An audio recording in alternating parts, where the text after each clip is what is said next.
What is up, my people? How are you guys doing? Welcome in, everybody.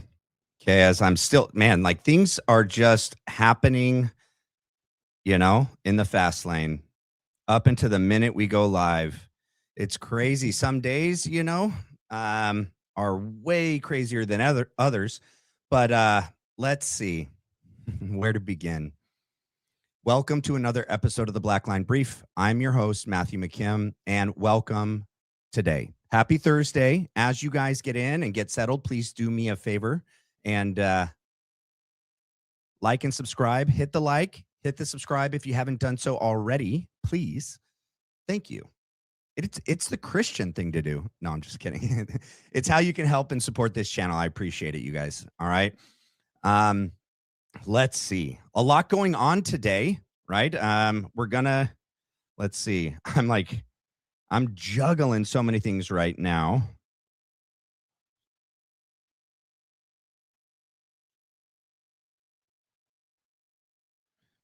Man. All right, Zach. I'll have to hit you back later, man. A lot going on. All right, I got to focus. I got to just do the show. And I'll catch up with all this later. All right, man. All right, guys. Woo! It's hot here now. So, no sweater tonight for me. Maybe as the summer creeps in, I might not be wearing sweaters as much. I might have to update my t-shirt wardrobe. I'm kind of a plain type of guy. Like if my wife didn't buy me clothes, I wouldn't buy myself clothes. Not that I don't like clothes. I do. I like fashion. I like looking fresh and clean. But when you have a wife and two girls and then 2 dogs and, life, I'm easy. So like if everyone else needs stuff, which always, kids and wife and pets need things, I don't order myself. I don't buy myself stuff. So this is an old shirt. It's faded if you can't tell. I wasn't expecting to go sweatshirtless tonight, but it's warm. My wife likes the house at a certain temperature. I like the house at a certain temperature, and I just get home from work and the house is at a certain temperature, and it takes a while to get it to this temperature. Plus my studio's upstairs, and we all know heat rises. Look, just to point out, I was given examples the other day about Brian Harpole. About Dan Flood and, the shirt like creeping up on the arms. Like with a t-shirt like this is what I'm talking about. Like just like moving around, it slowly creeps up. With a t-shirt, you can like pull it down to reset it, right? But with a button down, you kind of just like shake it out. You just shake it out, and it kind of resets it. So in relation to the Dan Flood sign, him shaking out his arms, I think was like part of a possible way to cover the next sign, right? Right. If that was indeed a sign, right? And as of right now, it seems like it is, right? There's a sequence of events that happens all in succession right up into the Big Bang. And so I don't know. I know that's a tangent. That has nothing to do with the show tonight. I just am never in a t-shirt and I'm looking at myself on the screen. I'm like, oh, look at my shirt, and that's my ADHD. You guys throw the ADHD emoji up in the chat for me. I'm having one of those moments. All right. Okay, we're going to go over some things, you guys. We're going to look at Erika Kirk's, Janet Jackson clip. We're going to look at her Make Heaven Crowded cream green hat clip. And then we're going to look at some other things as well. We're going to look at Candace Owens' episode tonight and a little bit of Baron Coleman, because I don't know what to make of it right now, you guys. The whole Mikey McCoy thing, reaching out to her, I don't know, man. It's just weird. It's weird. Whether he reached out directly or through a third person, her revealing that source is strange. We'll get into it. I'm going to get ahead. I don't want to get ahead of myself here. I want to tackle things one thing at a time. All right. Let me pull up what I got. All right, cool. Glenn, thank you for that clip for the end of the show tonight. You guys want to laugh? You want to start out by laughing? Let's start out by laughing. Oh, you know what? Did I connect my Bluetooth? Hold on. Come on. I didn't. Hopefully you guys can hear me. Can everyone hear me? Yeah, what about the Mikey McCoy bombshell? Skunky, we're going to talk about that because I think that is a bizarre twist in this, and so is the lawsuit. I don't know quite. Audio video is good. Also ADHD emoji not live yet. Oh yeah, that's one of the ones I didn't I couldn't add because we're at the max of 17. Once you make it to 17 custom emojis, it does not allow you to add anymore. And so, we'll have to cycle through as days go on. And we decide like which ones we really like and which ones we don't. I can take the ones we don't really use out, and I could put some of the other ones in that I have in waiting. All right. There's a lot going on today. So please, you guys, the lives are a way for us all to interact with one another. There's just no way I can catch the chat comments and do it that way. But I definitely want to engage with you guys and answer questions, read your comments. It's your opportunity as well to be heard. And so please throw in a super chat and I will answer the question. I will read the comment and it will be part of the live and engagement.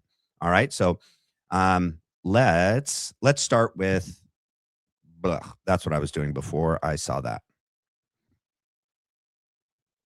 We're going to start here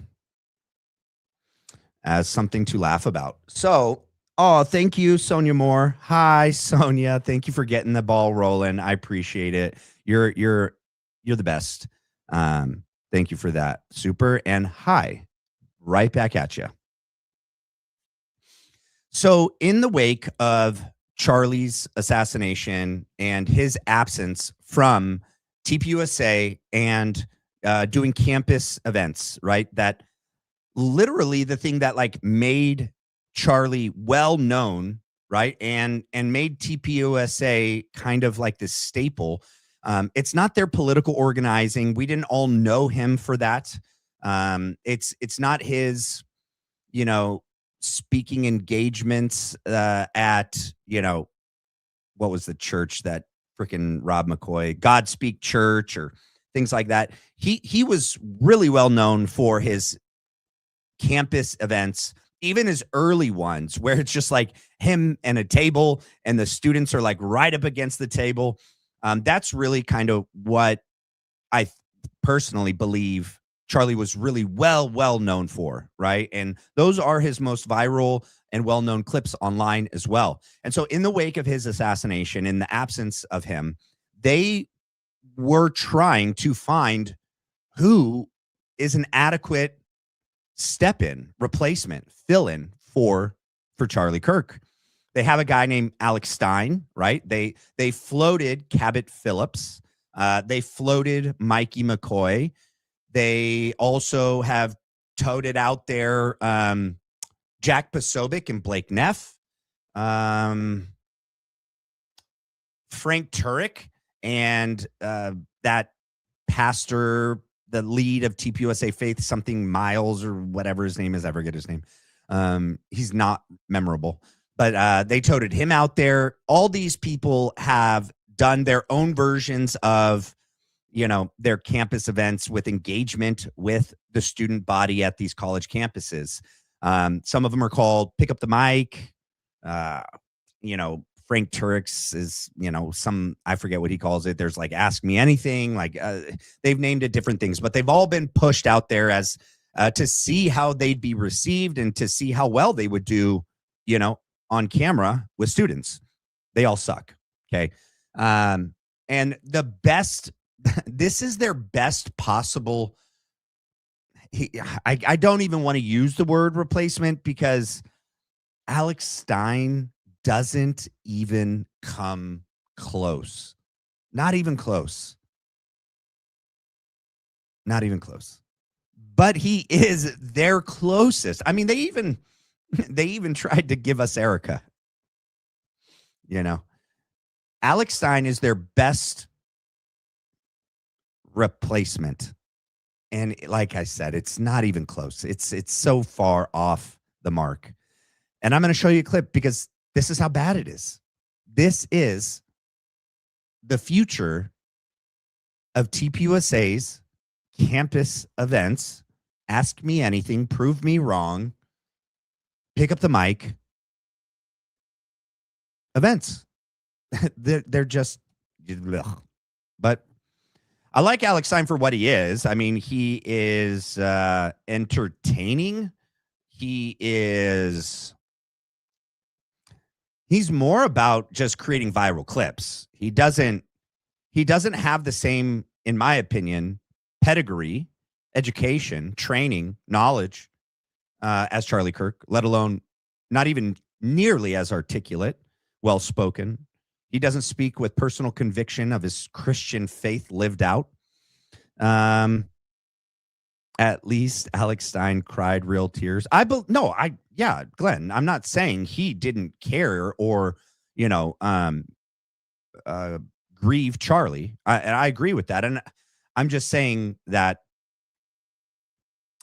their TPUSA is at a real loss, right? That the main staple of their online presence, right? And what made Charlie super famous and well-known and respected and loved was how he handled and dealt with supporters, but also, detractors at these college campus events, the left and the right, how he handled both with grace and compassion, but also was never afraid or ashamed to say exactly what he thought and what he felt.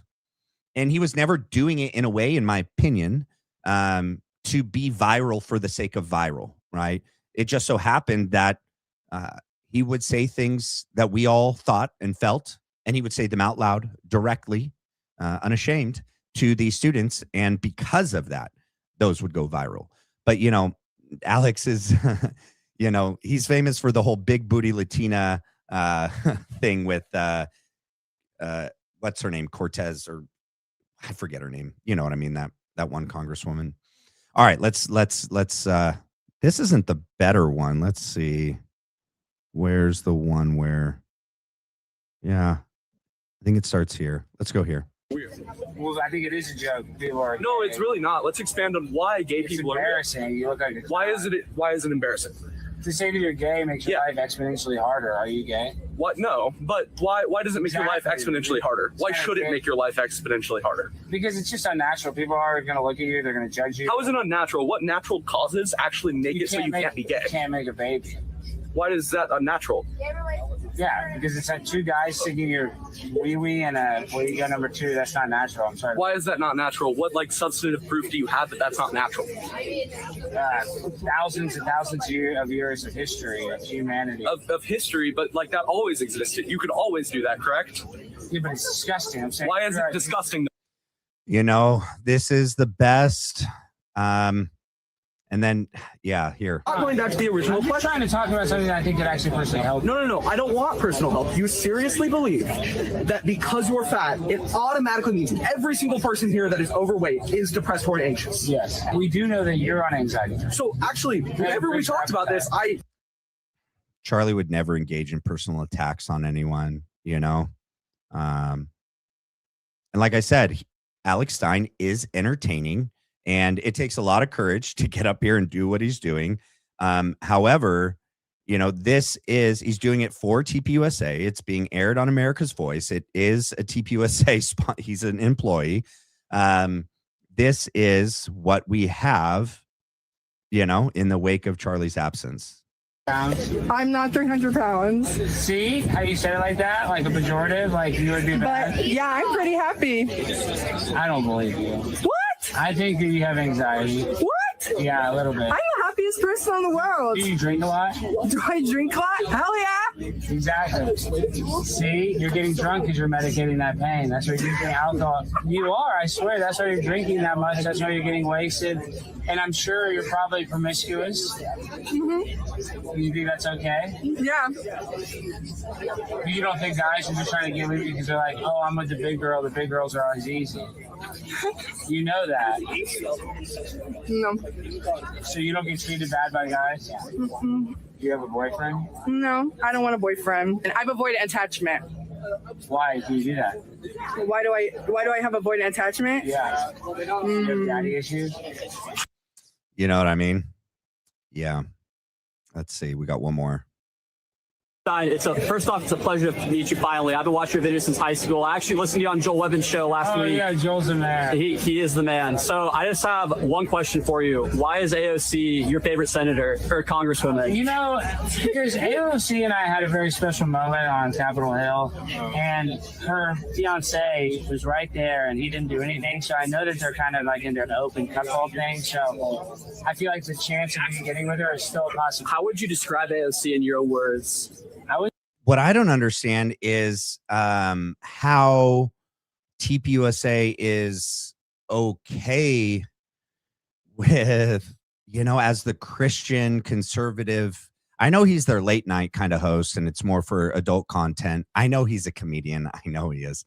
But I mean, it's on TPUSA's Christian conservative show, right? And it's the same.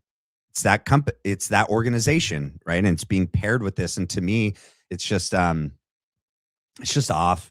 When you watch, you know, like Blake Neff and Jack Posobiec, or when you saw Mikey McCoy early on go to Charlie's first speaking engagement and how bad.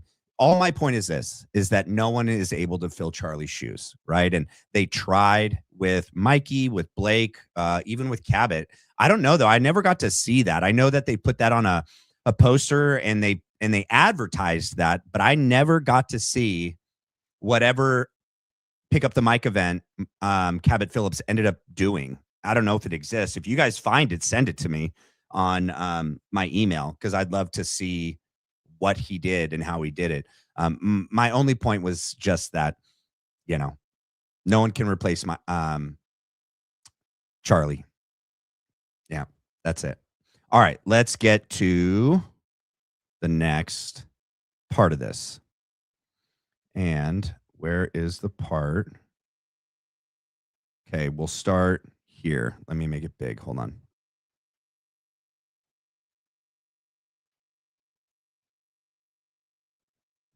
It was something like a retraction demand, but it wasn't actually a retraction demand because his lawyer, Brian Harpole's lawyer, asserted at the top right away that they were already going to file the lawsuit no matter what in 4 days. This was kind of just a nice heads up that these are our claims that we will be making. What? How curious. What do you mean? You never communicated with me, you never spoke, you never issued any sort of retraction demand, you never answered me when I reached out. This is not at all how it normally goes. I mean, I'm pretty accustomed to how lawsuits work. In fact, I can tell you that's never gone like this, ever, for me. You send, hey, that's what you said is not right, retract it, or else I am going to sue you. Brian Harpole did no such thing. Okay, So before I tell you why I believe he is doing this, and again, this is my opinion because this is a very curious strategy, I'm going to at first take you through some of the highlights of the demand. And we already did that. So we don't need to go there. All right. I'm just trying to refresh everyone's memory real quick on what the big news is of the day. And in relation to Candace Owens and Baron Coleman, the two revelations that came out today is that Mikey McCoy, through an intermediary, right, through a third person, reached out to Candace and said to look into Andrew Colvett more. And that just doesn't make sense to me. It doesn't make sense to me that Mikey would do that. His whole, he's got a wife and a kid on the way. He'd be throwing away his career. He'd be getting fired. He's possibly under an NDA. I think they all are. And Candace revealing him as the source. That's just bizarre. Like, he's going to work with Erika and Andrew Colvett daily with all these people. And now his name is out there as having been the one that reached out to the enemy. Candace is for sure the enemy of TPUSA, right? And that now Mikey is being said as the individual that reached out to Candace to say, you need to look more into Andrew Colvett. I don't know. It's just weird. It's so weird because I just don't know under what reality Mikey would do that if he's that stupid, or why Candace would reveal that.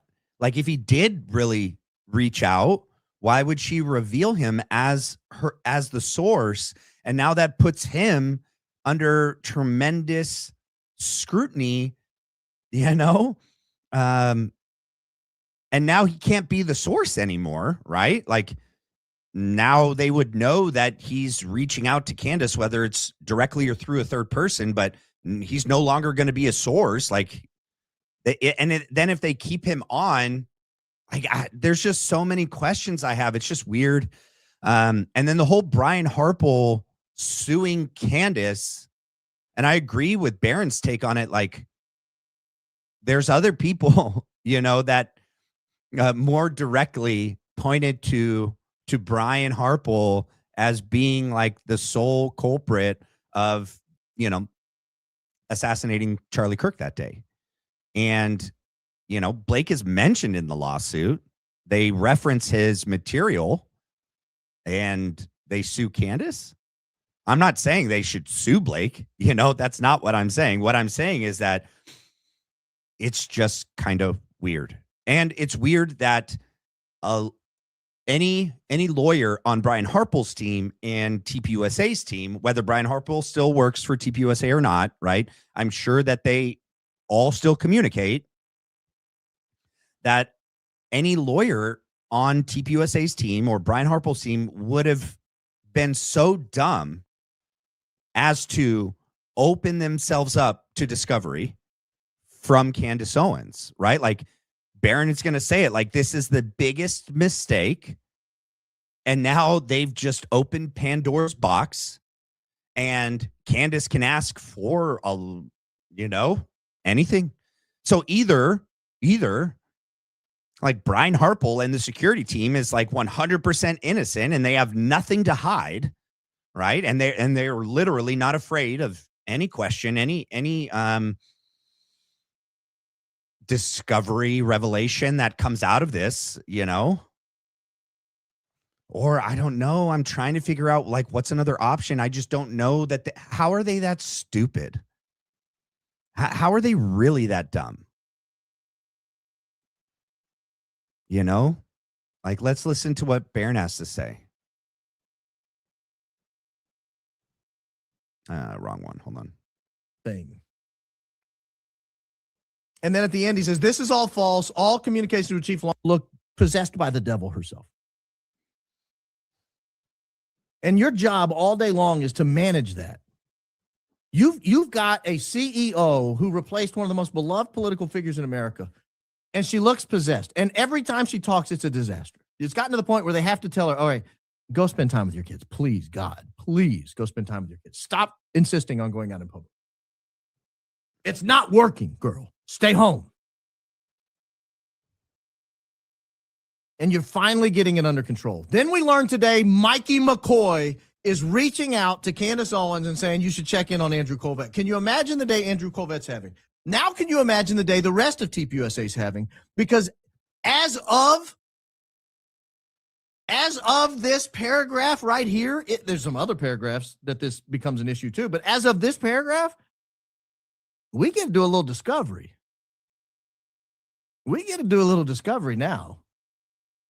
Because obviously relevant to whether or not Candace defamed Brian Harpole are now Dan Flood's conversations with Chief Long.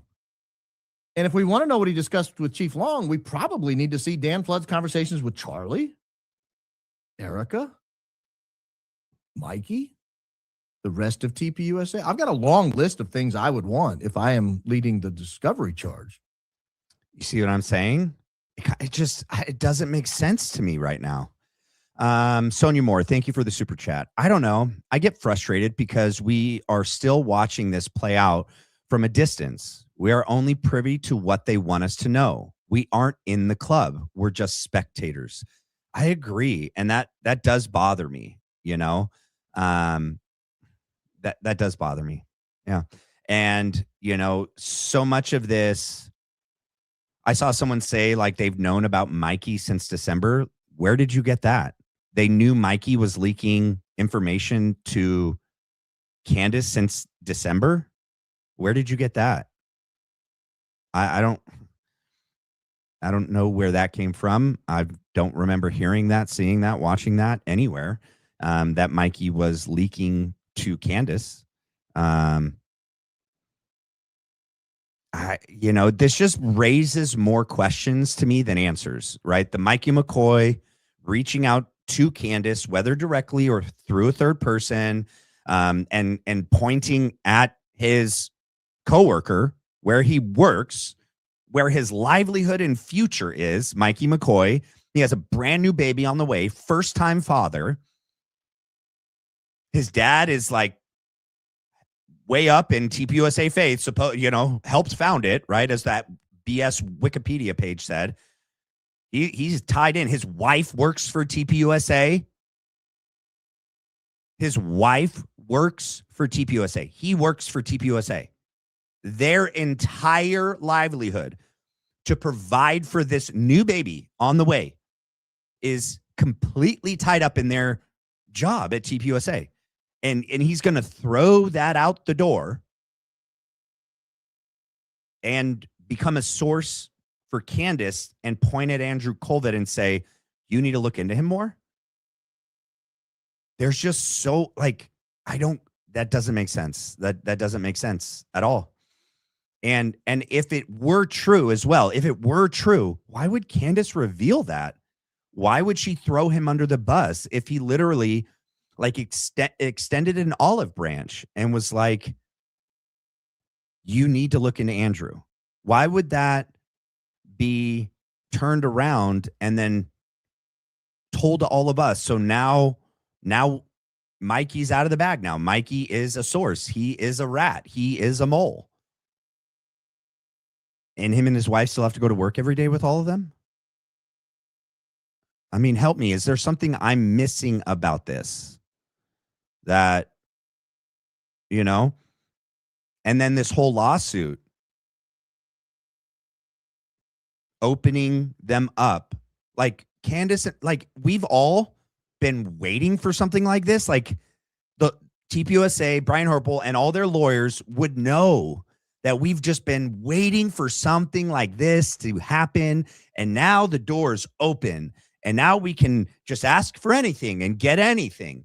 Or if they refuse to give the information or answer the question, that is also an answer, and that is information, right? We saw that in the defamation lawsuit with Candace and Brigitte and Emmanuel Macron, right? Her direct questions about, for them to furnish documentation, proof that she's a woman, born a woman, had children, pregnant, raised the kids at an early age, is who she says she is not Jean-Michel Trogneau. Their inability to answer those questions are answers. Okay.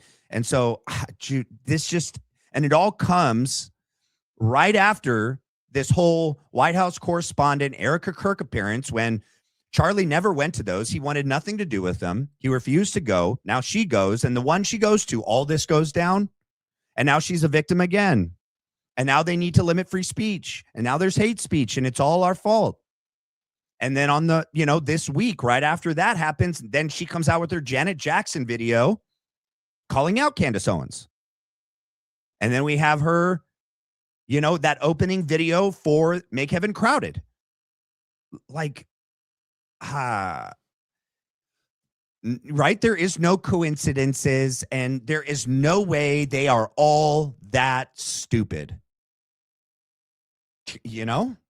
I just, come on, help me out. Can you guys help me out? Like, help me understand this. And I would say this, the discovery standard in federal court is very broad. Very broad. There are two major things that deal with evidence. One, in a civil case. One is the rules of evidence, the federal rules of evidence. That determines what a jury gets to hear. And a judge is sort of the arbiter of that. And there's some judicial review in limited cases. I mean, there's some appellate review in limited cases, but by and large, the trial judge gets to determine what the jury sees. But the other is Rule 26. That's the federal discovery rule. And in Rule 26, Section B1, we get the standard, the scope. The scope is very broad. Very broad. It's basically anything you want that you think might be somewhat relevant at all. You get a look at. Why would they do that? Sorry, I didn't mean to pause you on your half-closed eyes, Baron. Why would they do that? Why would Brian Harpole, under advice of counsel, right, and under advice from Erika and Andrew and the TPUSA lawyers, why would they advise him to do that? I just don't know what's going on yet. There's just like so much psyoping going on. It's just gives you a freaking whiplash, And then the other thing that threw me off too was, I don't remember this part. No, I remember that. I know that. Freaking Frank Turek, man. Where is it? Hold on. Right here it is. This whole part. The text messages right here. Not only that, I went through great lengths to defend both Brian Harpole and Dan Flood with. Why?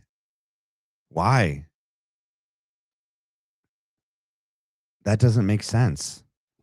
Hold on. I'm going to keep playing, but I just saw this. I've been saying this will all come back to make free speech laws when Tyler goes free. They'll blame Candace and podcasters that it affected the trial. All planned and purposeful. Okay. I mean, I get that with the White House Correspondents event, and in the wake of that, all the talking points, them all asking to, create new legislation about hate speech and, limit free speech. But are you also saying your statement also has something to do with Mikey being the source and then this lawsuit as well with Brian Harpole? That's the part I'm like really confused on. I do understand that there is an end game goal here with them, taking away more freedoms from us, But my head scratcher right now is really the Mikey McCoy being the source, Candace revealing him as the source, and then this whole Brian Harpole lawsuit to Candace, which literally to me is like either they have nothing to hide. I mean, I guess there's probably unknown unknowns that I'm not aware of, right? But as of right now, because this all just happened, right? This is so far my initial, thinking of it is that either they're so confident they have nothing to hide that they're like, yeah, and they didn't do it, and so maybe it is true defamation if they really didn't do it, which that is so hard for me to believe. They got rid of everything so good, or they have enough people paid off and part of this that they're not worried about being found out about anything. Or there's a whole nother level to this that I'm not even capable of articulating right now, So, yeah. And then we got, thank you, Sweet Sassy Tea, by the way. Thank you, Elizabeth. Remember when Alex Jones got sued when so many other people called, SH a hoax way before? Same vibes.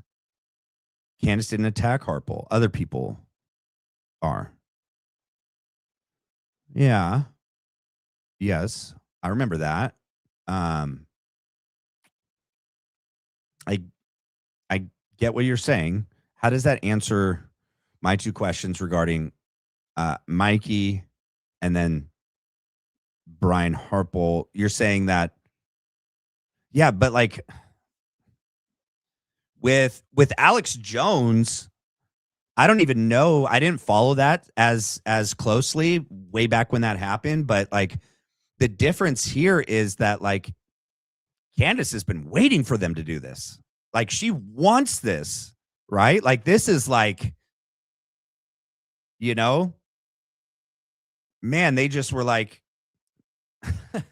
they just gave it to her. And like, that's just so insane to me. Why would they do that? They have enough smart people working with them, for them, around them that would have advised them, don't do this. And so I just, like, this is too big of a win for Candace and us, right? If they are all guilty, right? And we really do get access through this defamation, through this lawsuit, and we get discovery, and she gets to ask, and they answer, and we like, why would they have done that? That's like such a rookie mistake that like, how are they that stupid? And I just can't get there that they're that dumb, that they're that dumb. I don't, man, it's just, yeah. Let's see. Here we got another one. Okay, Sweet Sassy. We got, I think Mikey spewed something to Candace as a test to see if she'll spread it. They're way too close to TPUSA for Mikey to betray. So I agree with that second half for sure.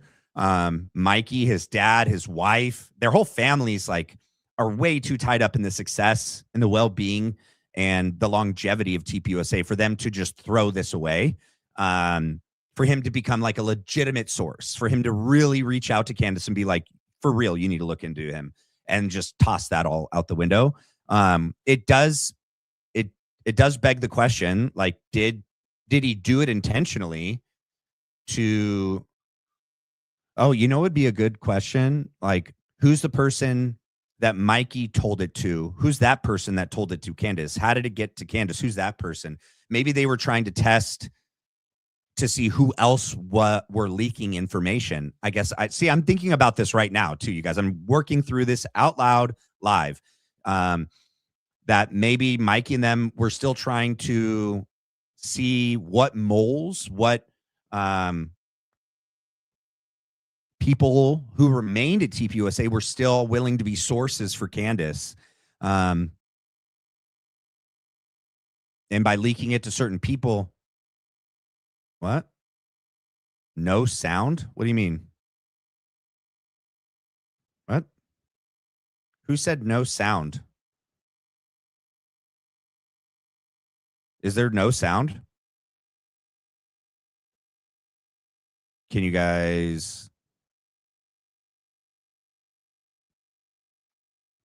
tell me real quick?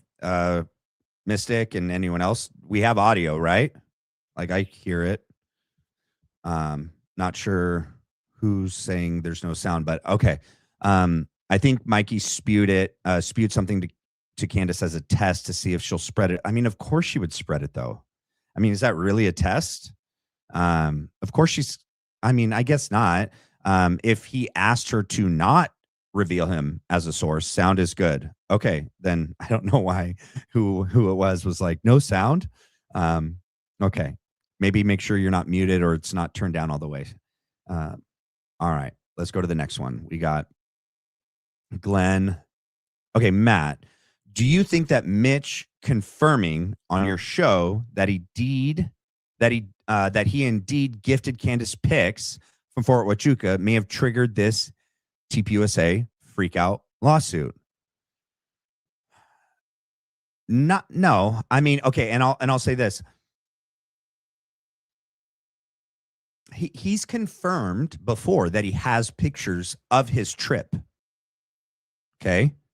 Keep in mind, he didn't confirm with me that he has pictures of Erika, Kirk, and Cabot Phillips or Brian Harpole the next day. Right. And he maybe didn't want to say that out loud for many different reasons. Right. And Candace having, or possibly, I don't know if he said that she for sure has the pictures or he implied or alluded that she has the pictures. I think he said he was waiting on her to, make her next step with, the pictures. It begs the question if there are pictures of Erika and Cabot and Brian, but he's never said, he didn't on my show. He never said that he took pictures of Erika and Cabot and Brian Harpole. Just that he took pictures of his trip on Fort Huachuca, and there might be pictures of those people, right? And he could be doing that for many reasons of self-protection and out of respect for Candace. So yeah, no, I don't think that is what triggered this. He's been on way more other bigger shows than mine, talking about the pictures and that pictures exist. What are on those pictures? A lot of us don't know still. Let's see. We got another one. Let me go further down. Wait, did I skip it? Where'd it go? Here we go. We got Tim John Stone. Thank you for that. Thank you. Mitch had said that before on another space on X a while back. Miranda said what? What did he say? That he said he gifted them to her. Yeah. I know that he said that Candace is in possession of pictures from his trip to Fort Huachuca. And he was not going to say more until Candace did what she wanted to do with them. He was kind of, waiting for her to do her next step with them before he said anything else about them, out of respect for her and her investigation and kind of the chips and the cards that she has still, close to the chest. Let's see. Remember, Candace said she warned Erika in December. So she hasn't said anything about Mikey being the source until today. I bring up the clip. What clip? Candace said she warned Erika about what in December? That she had a high-level source like a Mikey McCoy. Andrew Colvett was still her source back then. She hadn't outed him yet either. So if you can find the clip you're speaking of, Sweet Sassy T, and you send me the exact timestamp of the portion you want, where it has Candace saying what you're saying she said, and you send it to my email, I'll pull it up right now and we can watch it. I'm not aware of the specific clip you're referencing. But if you get it and send it to me in my email, I'll pull it up and we can listen to it. And then we got Elizabeth. Thank you. And thank you, Sweet Sassy, for your multiple different super chats. Okay. Did you read the document she posted? It says 9/11. 9/11 was in 2011 and spelled Gary's name wrong. They're not smart, or I don't get it either. You mean the document that Barron had pulled up? I don't have it. I mean, no one else has access to that document except for Candace, Barron, and TPUSA. Brian Harpole and his team. It's not like a public document yet, unless, are you saying she posted a document? Did you read the document she posted? Okay, you mean that she pulled up on her show? I can pull her show up and we can look at that. But also, let me finish this because I want to listen to this real quick because this also stuck out to me.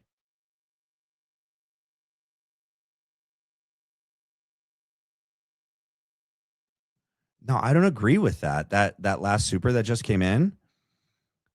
Mikey McCoy grew a conscience. He knows TPUSA is cooked. I don't agree with that. It means he would have had to grow a conscience and simultaneously be a complete moron, right? His wife and him work for the company, right? He's also, I mean, it'd be different if we were saying like Mikey McCoy went to the police and was like, hey, I'm ready to talk, but I need immunity and I want a deal. Right? I could get that because Mikey was at the event, right? Mikey's behavior at the event is weird and bizarre. He's implicated as well at the event.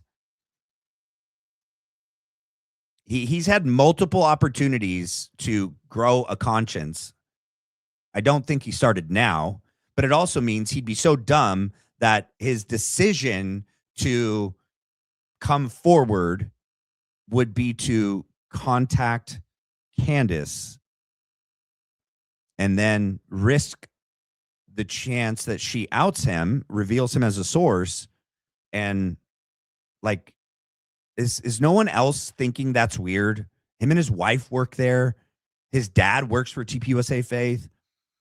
She has a baby on the way, Elizabeth McCoy. Now they're going to work every day with these people, and yet he just was outed as the source to Candace, who's like number one enemy of, TPUSA. That doesn't raise anyone's like, what?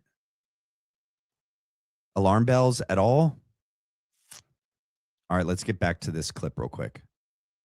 Out mentioning their names because I didn't want the public to find them when all the early conspiracies started flying. Specifically, the conspiracies were about hand signals. Remember?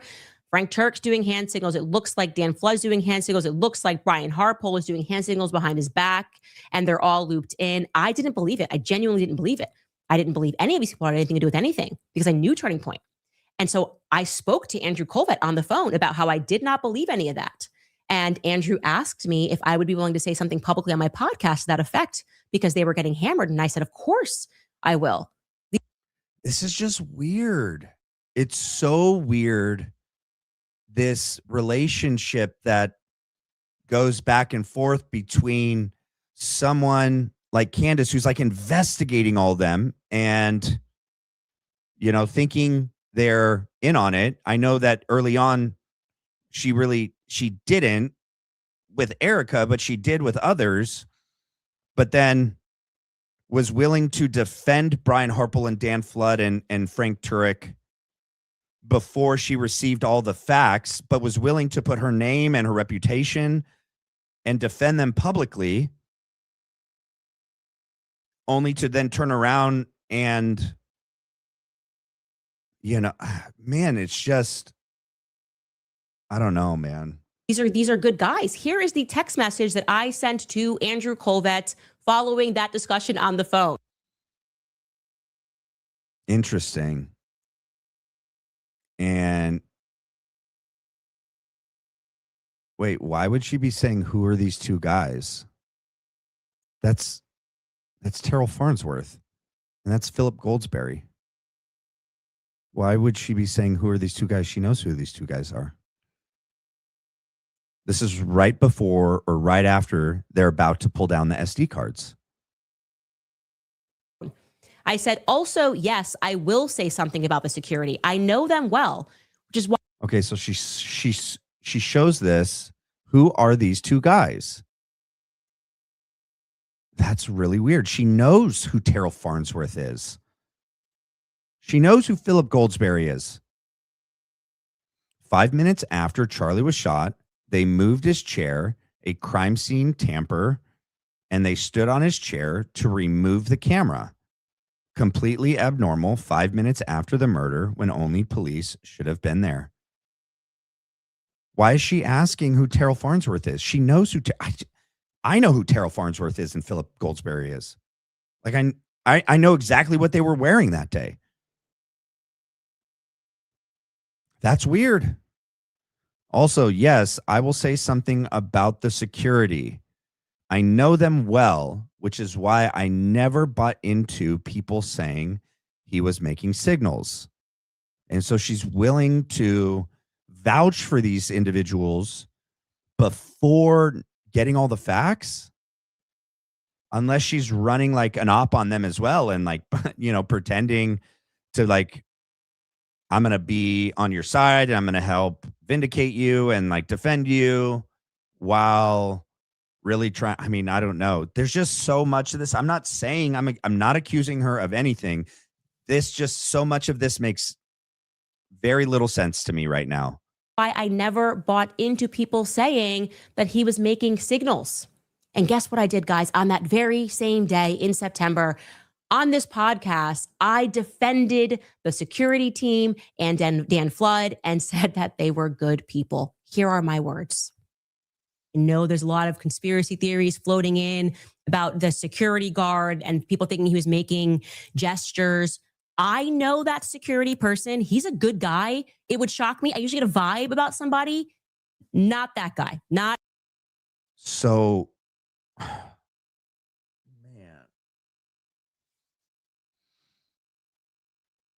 So her vibe meter is off then, right? Like if her vibe and she's vouching for him, and then it turns out that it looks like they're involved in one way, shape, or another, maybe not into the degree in which others online have said, Brian and Dan are involved, but I mean, Brian goes on 2 different podcasts, gets out ahead of it and like lies. And then in this lawsuit, there's like just blatant lies. Barron even said this lawsuit doesn't look like it's being written to win. So then what's the point of it? There's all these, another commenter just in the chat said, they claimed that 9/11 was in 2011. They misspelled things. It's just, I don't know what's real right now. This is so weird. The guy that they say he's like rolling up. He tends to do that, roll up his sleeves. Yeah. So Dan Flood didn't roll up his sleeves. He shook his arm out. So normally he does both. At previous events, he'll shake them both out, which resets his sleeves on his biceps. But what happened at UVU was he took a step forward, looked, shook one arm, and then went like this. That's different. I've looked back. He's only done the arm shaking, either one or two. He did do the arm signal at one event. I think it's either the University of Texas or the Texas A&M event where Charlie is speaking with someone about signals and sports teams and making sure you have the right signals to communicate what's going on. Dan Flood looks over at someone off camera, supposedly, is another security team member, kind of giggles, laughs, and does the arm sign as if you mean signs like this kind of thing.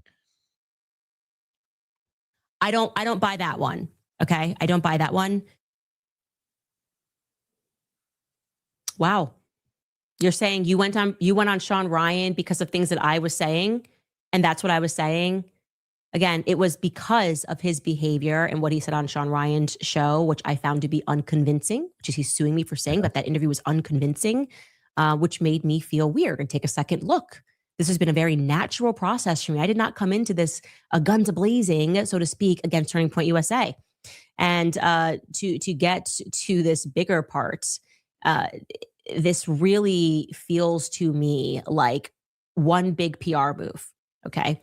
It feels like he's kind of trying to pull the Blake Lively. He wants to make the claim that he's not a public figure. And that's specifically because a large chunk of his claims are pertaining to Mitch Snow, who he is also suing, by the way. And what is not helpful to his claims to sue me and Mitch Snow is the fact that I reached out to Brian Harpole personally. And then this is going to get weird. The text messages are strange, and we're going to look at those in a minute. I really hope that in the coming days, right? She usually takes Fridays off, but she took other days off this week. Hopefully she doesn't take tomorrow off. Hopefully some of this gets explained in better detail and some of these questions get answered. Or hopefully like Coach Colin or Zach or Barron can shed light on some of this and make sense of this. I don't know. I didn't get to finish Barron's show. Obviously he was still going when I went live. I am surprised that Barron as a lawyer failed to mention how stupid, how incredibly stupid this lawsuit would be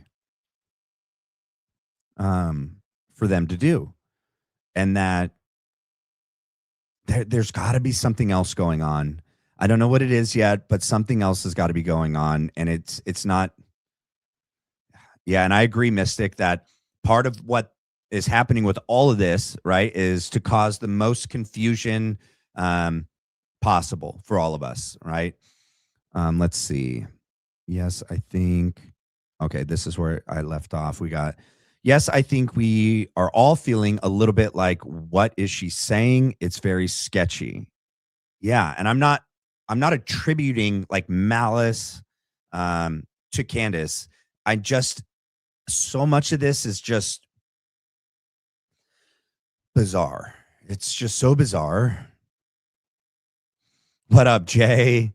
Me and Jay are going back and forth trying to set up the next collab together. It'll be next week. So Mikey McCoy is not off the hook.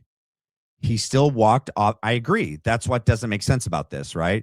He still walked off that day in under a second. Yeah, 0.83 something of a second. His wife was the first person he called, correct, and then was on the phone when he three-wayed Erika. It was him, Elizabeth, Erika. I don't know how to feel about it yet. High risk, low reward for Mikey. It doesn't make sense. If he's going to come out and do anything, why wouldn't he go to a lawyer? Why wouldn't he go to the authorities and say, look, I need a deal. I need immunity. I'm ready to play ball. I need me, my wife. Nothing happens to us, and I'll give you everything. But risking everything and not getting any promise of, being absolved from this from authorities, and risking going to TPUSA, Erika, Kirk, Andrew Colvett, Brian Harpole's number one enemy besides Blake Bednar's is Candace Owens. Well, and Barron is Candace Owens. I don't know, man. None of this makes sense today. Everything that's happening right now is just like, none of it makes sense. It's super bizarre. I think I sent a clip correctly. Mikey had to have gotten this message to Candace back in the beginning of December. No way did Mikey turn on Andrew. They're trying to entrap her. I mean, how is this entrapment, though? How could this be entrapment? I mean, it's not like how could this be entrapment? I'm going to play the clip. I'm going to look at my email real quick. Refresh. Yes, you did send it. That's a screen record. Let's see. Does it pull it up right to the time? Okay, it's a 2-minute clip. Okay, cool. Share this tab. Let me pull this off. Okay, let me make it big. It's a little like tinted. That's just how it is. Okay, so just it's not me. It's just the way it is. So I've given her no information regarding this. And it was a private revelation made about you, Andrew Colvett. I don't know if they told you this. This is a really bad way to find out. But since you tried to surprise me yesterday, bam, surprise, surprise, shouty, as they say. You see, Angie, what I told Erika Kirk was that part of the reason why I suspected Turning Point USA and why I thought she should be looking into other people is because someone at Turning Point USA got a message out to me. And that message was that I need to look further into Andrew Colvett. Wow, Turning Point USA people telling me to look further into Andrew Colvett. Was it Aubrey, as he tries to insinuate? No. It was Mikey McCoy. Mikey McCoy got a message out to me via a third-party person that I should look more into Andrew Colvett. Why would he do that, Andrew? wait, is this from today? Yeah, this is from today. Hold on. What part of the show did this happen? Hold on. I thought you were saying. There it is. Hold on. Okay, I'll just finish playing the clip since it's already pulled up. Why would Mikey McCoy say that I should look more into? And I did look into, things got very shady. And that's when I started going, who the hell is Andrew Colvett, actually? He's obviously not a very good PR agent. Everybody can see that. He's a bit of a blubbering idiot. Who is Andrew Colvett? What are his ties? What are his family ties here? And the more I looked, I did start to see more things. So as you pretend like we're all just conspiracy theorists and nobody had any good information, as you fire a bunch of employees, like I said, you still cannot produce the information that you are claiming that Aubrey Leitch gave to me that I share on this platform. You were my number one source, Andrew, in the beginning. You just forgot the things that you told me. And that's when I started realizing things were weird. And then I got Mikey McCoy telling me to look more into you. After watching this show, I would say that I had a damn good reason to suspect Turning Point USA for guilt. I would have given. That doesn't make sense to me. That makes less sense to me. So she says that today, okay, but you're saying that that Mikey reached out to her in December and told her to look into Andrew back in December.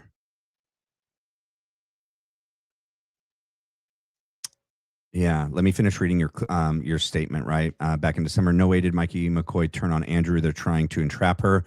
I wish, I don't know, is there a max you can type? How would this entrap her?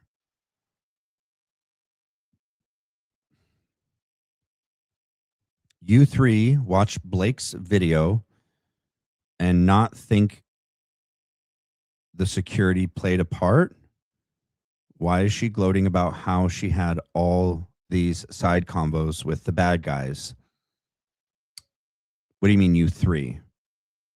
We did. I have watched Blake's video. You three watch Blake's video and not think. I mean,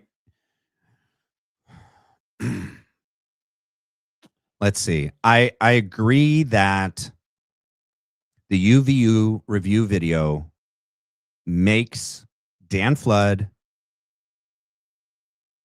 Terrell Farnsworth, Philip Goldsberry, Brian Harpole, Frank Turek, Rick Cutler, and then the other security team members after the assassination. It makes them all look very suspicious and guilty of something. Having looked back at all the previous campus events of Brian Harpole, he does this a lot, okay? And I saw someone in the chat was like, you better say that, Matt, or else you're a dishonest person. I did. I told it to Blake. Brian Harpole stands like this a lot. Sometimes he'll do this. And sometimes he'll do this. I don't know why. But UVU is not the first time he did that. Does that exonerate him? Nope. Right? Just like because Dan Flood did this before, does that exonerate him from this possibly being a sign? No. I'm just telling you what I've seen and that it did happen before. But that could also be why they did those behaviors that day, because they were typical, standard, recurring movements that they've done in the past. And when caught on camera, it could shield them from it standing out as different, right? It would be a smart thing for them to find a way for the sign to incorporate the arm shake, because he does that, right? And like almost looks like he's fixing his shirt, but he wasn't. He taps. He didn't fix the shirt, right? Or Brian Harpole standing like this, because he does stand like that often. You know? I do not know. I don't understand this like symbiotic relationship between Candace and TPUSA, and that like Andrew Colvitz like leaking her all this information. I could understand like the lower level people as they, you know, were about to be fired or got fired or quit or after they left, that they would then become a source for Candace. I get that. But these high level people that are all implicated in one way, shape, or another in either the planning, preparation, execution, or just the cover up in a limited, you know, compartmentalized role in this or in the whole thing. Why would Mikey and Andrew be giving Candace information? You know, I could understand maybe early on why Andrew did. And I could understand that maybe to, you know, mislead her and to confuse her. But like this supposed leak from Mikey came in December. That's after the Erika Kirk sit down, okay, which was in November. That's after, you know, Candace was like full bore on Andrew and Erika and TPUSA at that point. Why Mikey's the source? That just raises more questions than answers for me. Okay, none can go to authorities. Trump and Patel involved. Yes, I agree that Trump and the administration and authorities are possibly involved. How does him going to Candace help at all? Right? Like if all these people are involved high up, now him being named as a source, like why wouldn't they just cut his brakes or, you know, take him out or fire him or put compromising material on his computer and get him arrested? Like the two options, if it goes all the way to the top and there is no way for him to, you know, find an exit here to get a deal, to get, you know, immunity for him and his wife, then sadly, like the only option for him would be to not say anything and do anything. How does going to Candace and being a source for her and her now outing him as a source, how does that help him at all? And if he really was a source for her, why would Candace out him? You know? You can't, not you three. Oh, you can't watch. Okay. Okay. You can't watch Blake's videos and not think security played a part. I agree. They played a part for sure. To what degree, to you know, to what effect, to what outcome, what part? I agree that what we see is them being very, very suspicious. And it looks like all of their actions happen, boom, boom, boom, like a domino. And then Hunter comes up and then the big bang. And it's hard to not see how those are all connected. Let's see. We got Zebra. I used to defend Erika, but new info showed she wasn't trustworthy. I agree. Candace Owen getting info and adjusting makes sense. I'm angry that all these attacks are distracting her and others from the main investigation. I mean, I get that Candace can get new info and adjust her investigation and direction. And I get that Erika is not trustworthy. But why Mikey coming out to her, and then why would she then reveal him as that source? That hurts him being a source ever again. I just don't know how that helps Mikey, how that helps Erika. How that helps Candace, with this.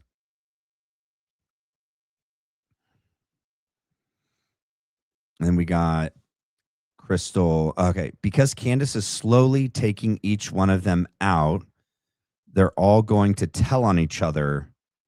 They're all involved. But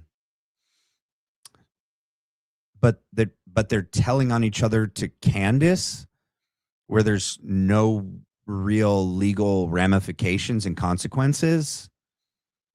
And the defense and prosecution has ignored John Bray, Blake Bednarz, Baron Coleman, Candace Owens. All of them have attempted to get their biggest parts of what they've uncovered in their investigation to the authorities, and they've been ignored, rejected.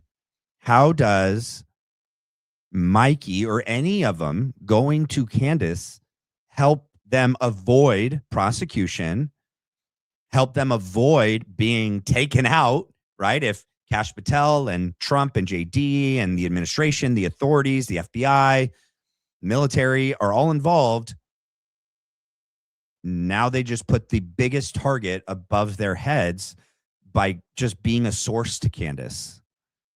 And it didn't help them in any way. They got rid of all of their leverage. Right? Like, have you guys seen that Friends episode where Ross is trying to find what was that monkey's name? Oh my God, Maurice? No, not Maurice. Oh my gosh, what a brain fart. He goes to the San Diego Zoo and the guy's like pushing the broom and he's, opossums, the something macabre of the night. And he's like, the janitor tells Ross all the information about, gosh, I can't think of the monkey's name, the spider monkey's name. But then goes, so what is this information worth to you? And he's like, Ross is like, you already told me all the information. How are you bribing me now? It doesn't work like that. You already told me. So how would them giving Candace the information without having anything, any protections, any kind of like immunity guaranteed, how does that help them? It doesn't help them at all. It puts a major target over them. I don't know. This all just happened today, you guys. I'm just working through this out loud as well. I'm just trying to make sense of this. Before I featured Mitch Snow on this podcast. Okay. So the story goes that on November 8th, I at first mentioned that there was someone who thought that they saw Brian. Marcel. I think, is that why my wife came in? She came in to say, Marcel, I can't hear you, but I have headphones in, but thank you, Mystic. Marcel. I said Maurice, Maurice. Wow. That got stuck in my head. Marcel is the monkey's name from Friends. Thank you. Brian Harpole at Fort. Like, I knew it started with an M. And it had a C in it. Oh, wait, let me jump back. We got another super sweet sassy. We got, okay, Mikey gets, how funny if I read this wrong. Mikey gets a massage. No, I'm just kidding. Mikey gets message to Candace before she met with Erika. No. Candace met with Erika in November. She just said that the message from Mikey came in December. Candace and Erika met at the end of November before the Make Heaven Crowded event, right? Which was like December 18th, 19th, 20th, 21st. And unless I heard that wrong, she said that she was told about Andrew Colvett in December. So Mikey didn't get the message to Candace before she met with Erika, unless I'm missing something. She told Erika about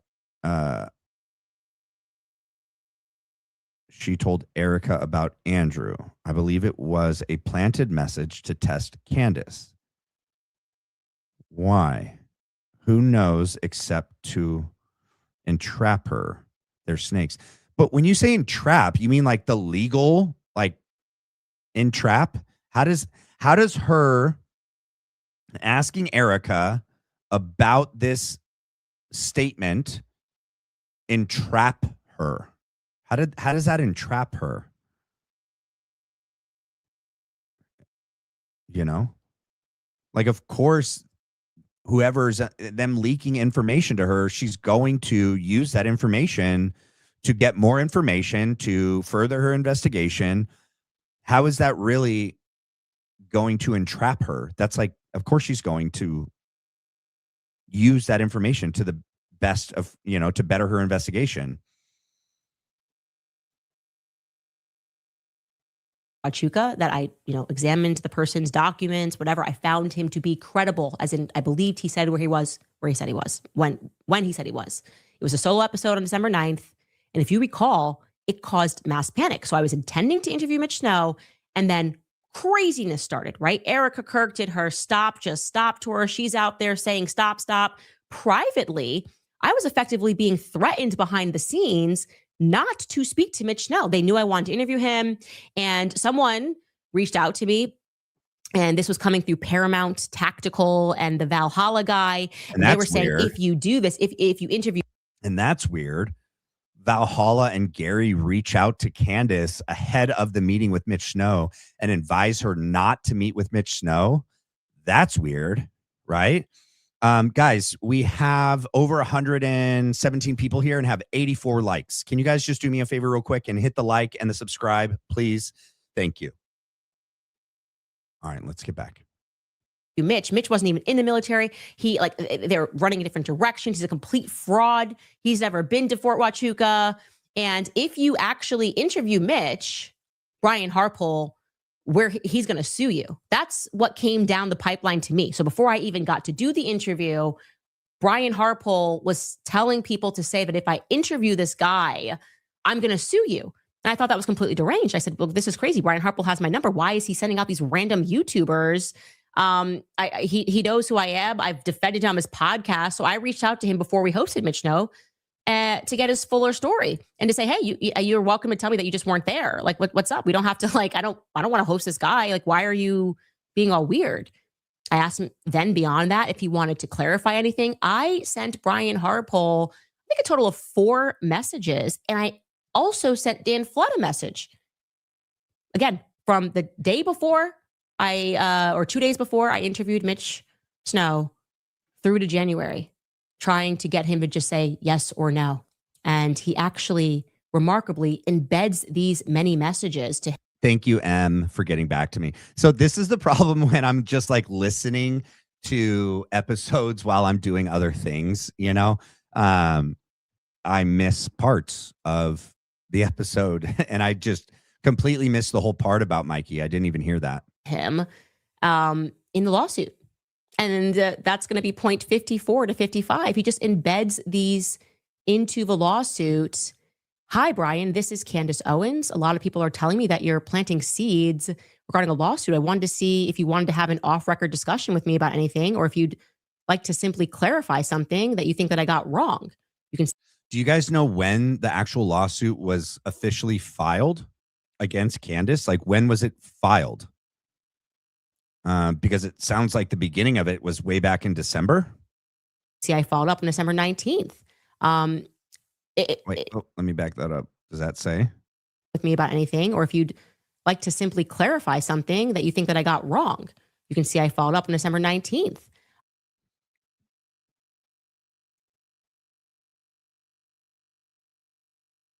No. Hi, Brian. Just again, reaching out in case you want to clarify your whereabouts on the morning of September 9th. I'm only interested in the truth. So I would be happy to debunk Mitch if he perhaps is misremembering the faces that he saw. No response. I think they also put a third message in there. I don't know if you can scroll and see that, or if that's not attached yet. But like I said, here we go. So it was filed 4/30,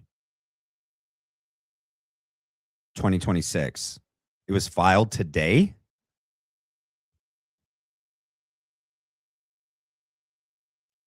This was filed today? Really? multiple messages that I sent him, he just didn't answer. So why? Why didn't Brian Harpole simply respond? Why didn't you send a cease and desist a long time ago? Why did you ask me for a retraction? Here's another one. Hey, Brian, reaching out again to see if you'd be willing to speak about the morning of the 9th. I'm obviously not trying to do anything other than debunk Mitch so I can pivot and refocus the investigation, but I oddly cannot get you to confirm or Why does that one say today? It doesn't have a date on it. deny if you were there. He's acknowledging he received these messages and he chose not to respond. Again, why? Well, lucky for us, he's going to explain it in a lawsuit. And this is the wildest point of all. It's actually insane. It's an insane reason. In my view, it's insane to assert that this is the reason that you did not respond to my 3 messages to you, 1 message to Dan Flood. This is his point number 50. Ready? Point number 59, I think it is. Here we go. Owens soon texted Harpole a 3rd time, asking again if he would like to speak about the events that transpired on the morning of September 9th. Owens concluded her text message by stating that she found it odd that she could not get Harpole to confirm or deny his location on the morning of September 9th. Owens already knew why Harpole didn't respond. Her repeated texts to Harpole to get him to respond to the defamatory conspiracy theories that she had been promoting present a cynical attempt to profit from a situation that she had manufactured. By spreading defamatory lies about Harpole and then cajoling him to give her the exclusive content of a response, she stood to profit from increased attention. Wait. Do I have your permission to say this on my show?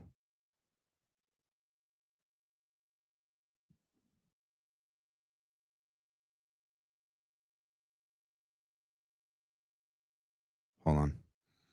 All right, let's jump to the next part of this. Went to Chief Long. Hello, Chief Long.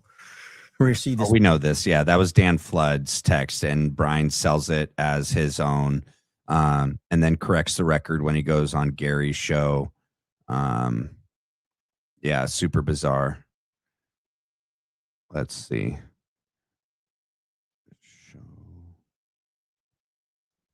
tomorrow. Sorry, man. There's so much going on right now. Please hold. Okay. Mystic, I'm holding. Okay, I did get it now. Thank you. All right, let's move to the next thing. This was from yesterday. Response. Yeah, hold on. This part we've already. Yeah. All right, let's move on to the next thing. We did that. Let's start here. Okay. Hold on.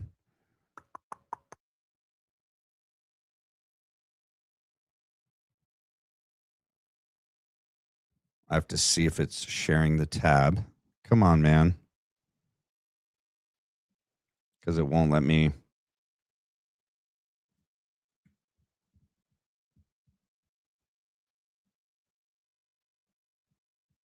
All right, cool. All right, here we go. Let's play this. Whoa, no volume. Fun.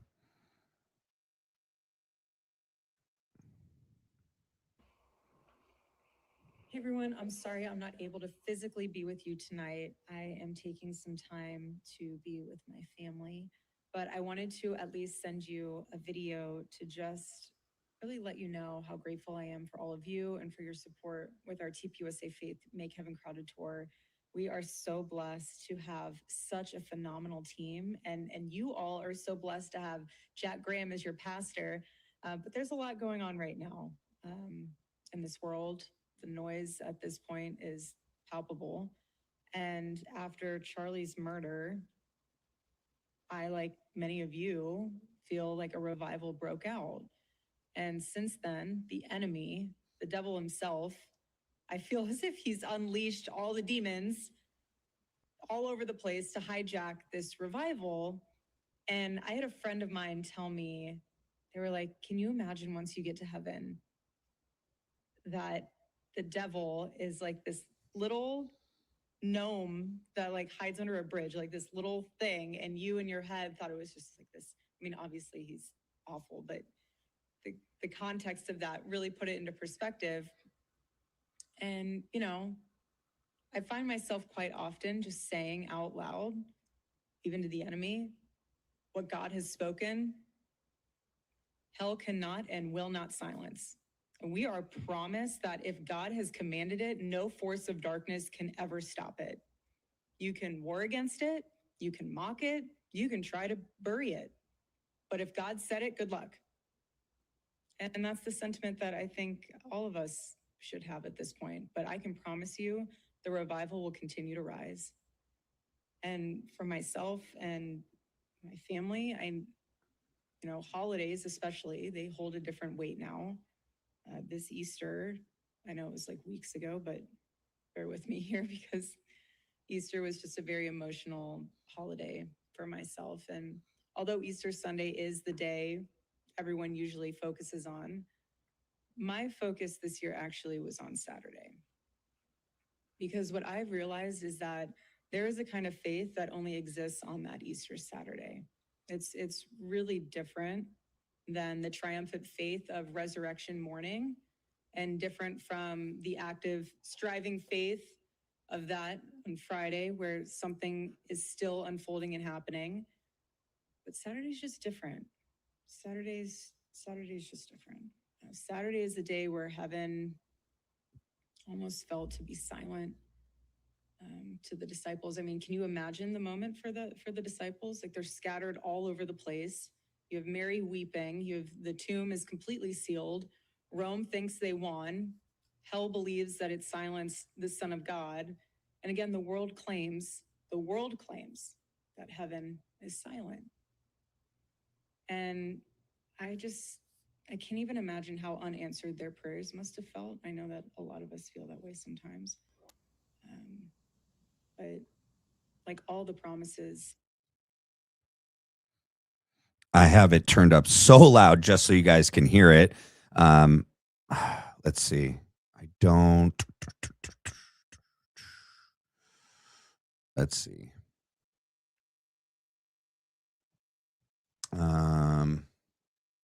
Hold on.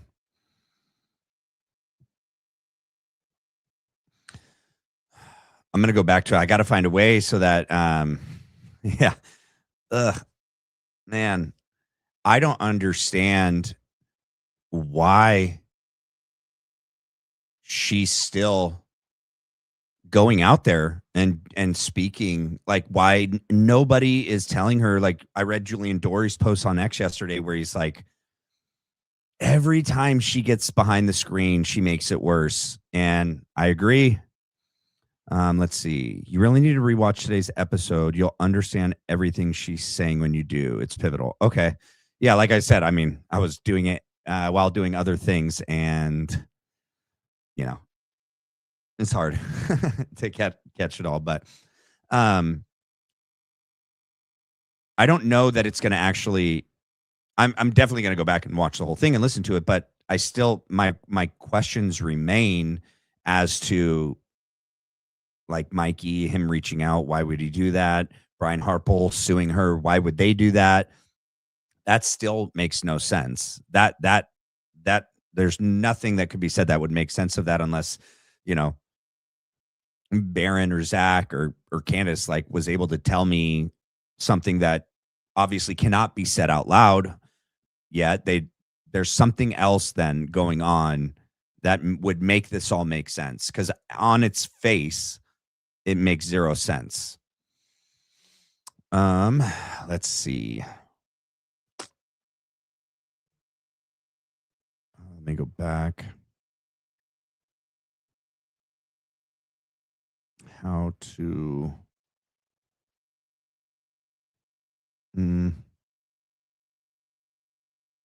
I guess that part is not a big deal. Okay, hold on.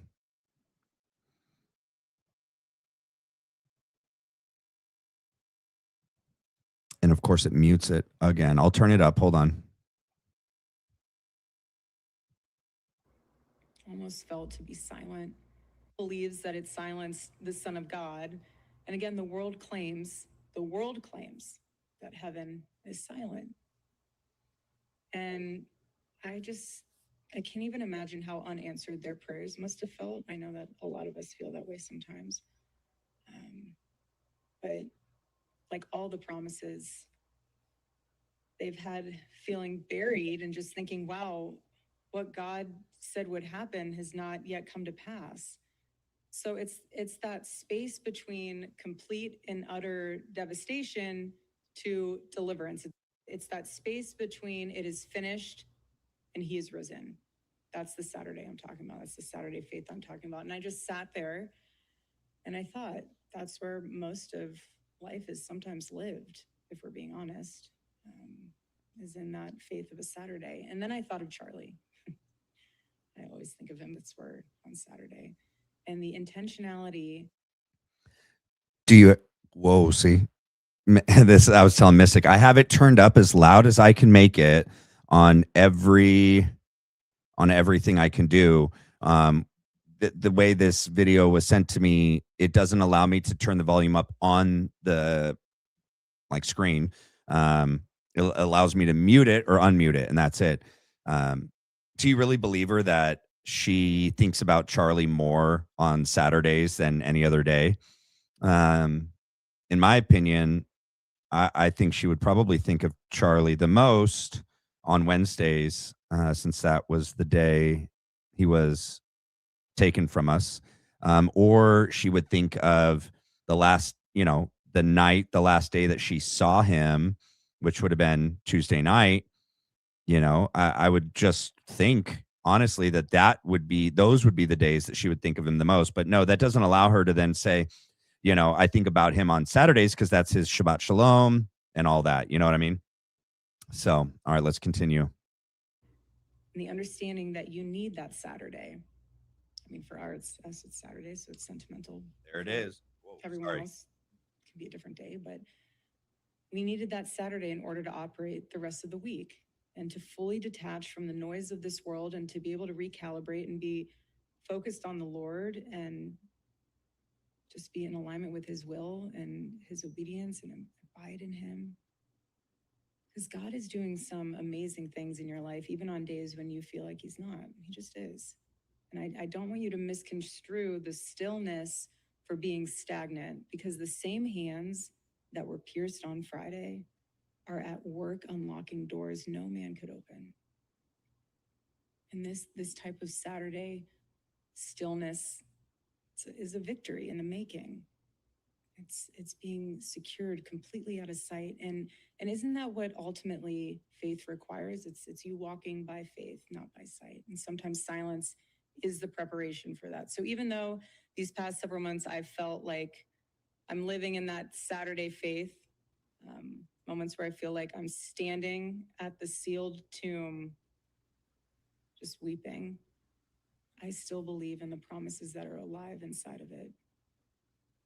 And I've come to realize that Saturday faith is the middle of the story.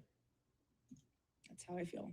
Easter Saturday to the world looked like the end, but God doesn't write stories that end in a tomb. So embrace the faith of Saturday. Don't rush it. If you're in the middle of it, sit in it. Sit in it and talk to the Lord, especially if it's uncomfortable, because that's where the growth is. And just remain there and hold faithfully on to what God said on Friday, even when you can't yet see what will happen on Sunday, because what I came to realize is that our God, the same God who allowed the cross, had already ordained the empty tomb. So please just trust the silence. As Charlie would always say, he would say, trust the process.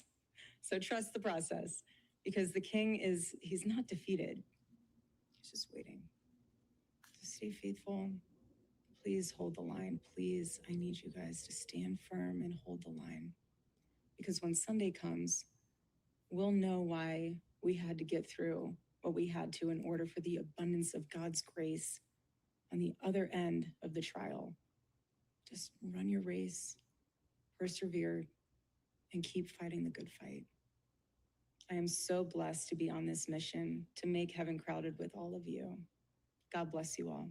Have a great evening.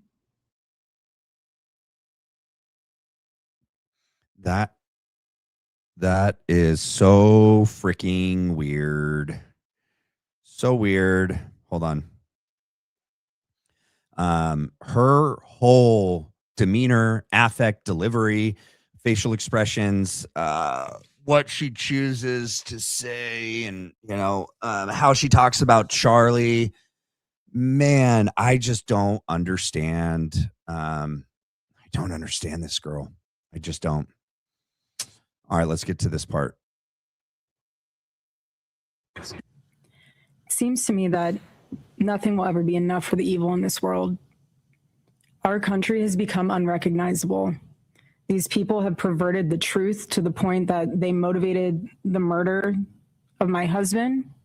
They have continuously tried to assassinate the president, and anyone who stands in their way is labeled hateful, racist, fascist, and every other trigger word that is grossly dishonest. We want the best for our country. They don't. This is why Charlie started Turning Point USA in the first place. He didn't trust the radicalized liberal teachers. And this past Saturday, it was a school teacher, of all people, a school teacher that attempted to change our history for the worst with bullets. And everyone is asking why I even went to the White House Correspondents' Center. And it was because many of the journalists in that room have attempted to dehumanize me. Man, so Charlie never went to the White House Correspondents' Center. He would refuse to go. He didn't want to be in the room with all those people. And I think it's insane that she decides to go because she wants to confront reporters. And then literally this event happens. And then, the perfect video of her storming out and crying, I just want to go home, and that whole thing. And now free speech is, we got to limit free speech, and free speech is the, the reason. And she's wearing all black, like everything they're doing with her, like how they present her at different points in time, what they have her wear, what they have her say, I don't think it's an accident. I don't understand it yet, but I think they know how she's coming across and they want her to be perceived this way. I don't know why. It doesn't make sense, but why would they all keep letting her do it? It is just. And I wanted to meet some of them face to face, quite frankly. Look at her face. Why have a conversation about me when you can have a conversation with me? So literally, even the moments where she supposedly is not scripted, where she is supposedly like speaking from her own personal experience and just not scripted, she is so fake. I do not believe one facial expression. It doesn't match what she's saying. It doesn't match the situation or scenario that she's like retelling. Her body language is not conveying what the words are saying.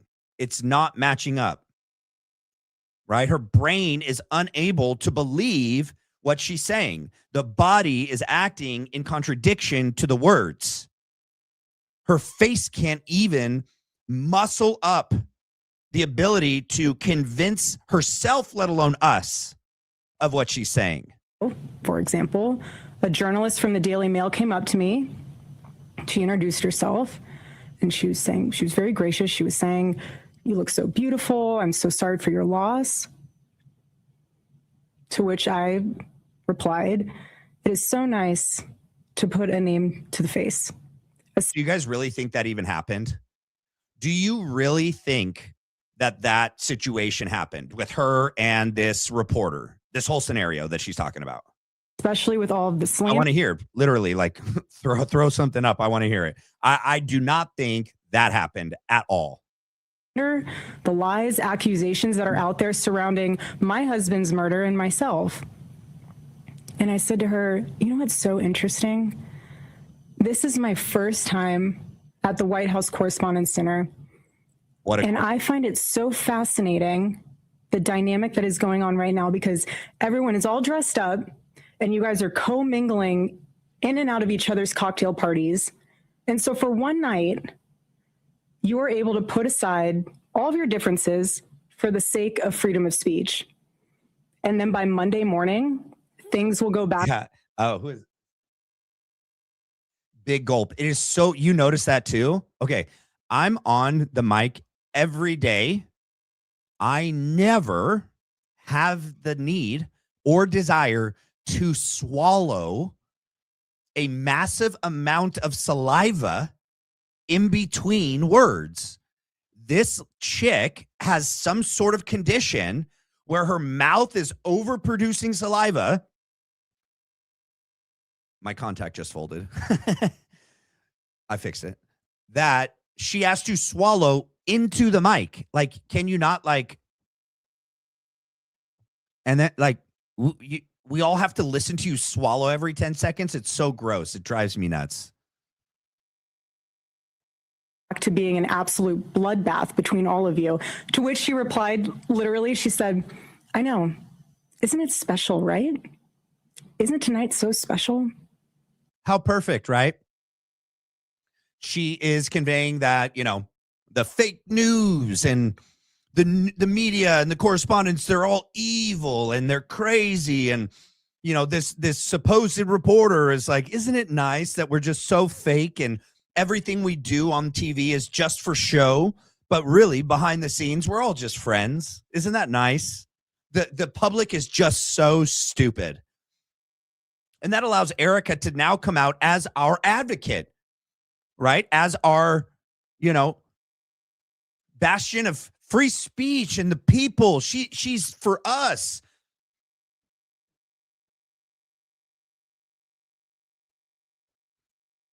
Why didn't Erika say something right back to her? And following that conversation, you said nothing. You laughed. Yes. You didn't say exactly what you're saying to us, that's disgusting, that's evil, that's pathetic, that's ridiculous, that's fake. You're a fraud. You couldn't call her on her BS.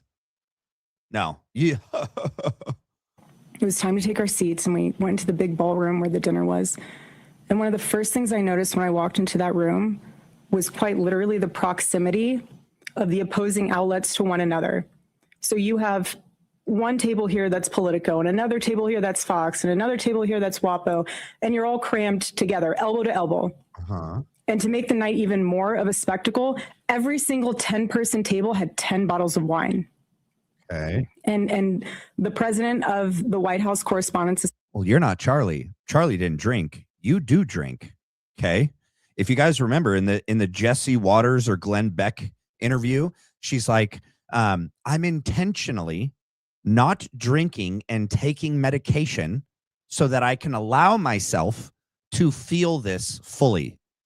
This is the kind of crap she has said over the months.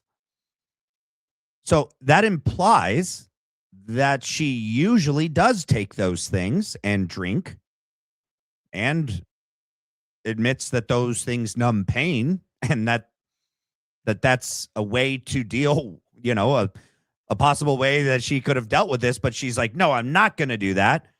I'm going to not take medication and pills, and I'm not going to drink so I can allow myself to feel this more fully.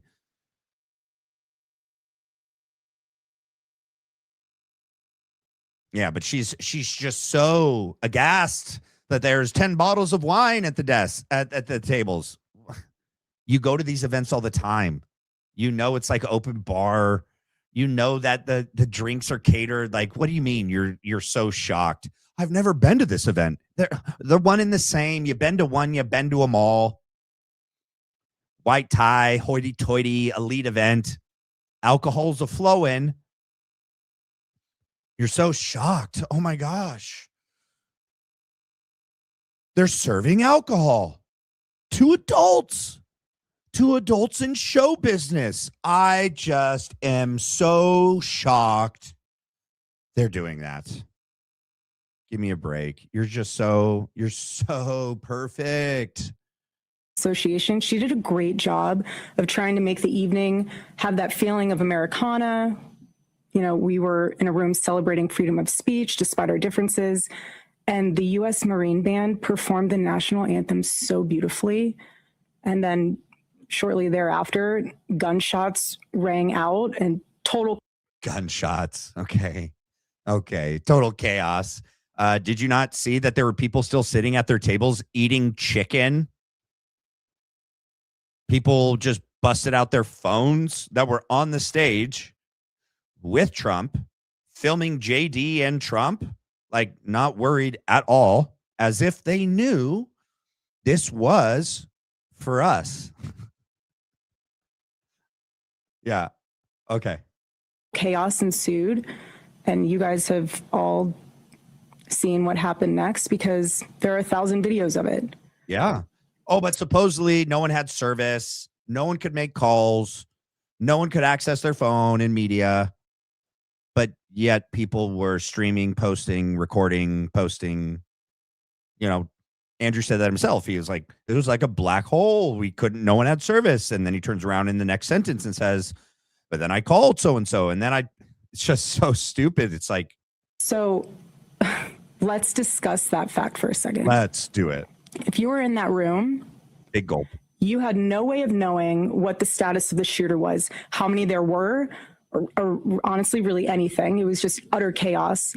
And so during an active shooting, these journalists are using their phones to find moments to capture for clips.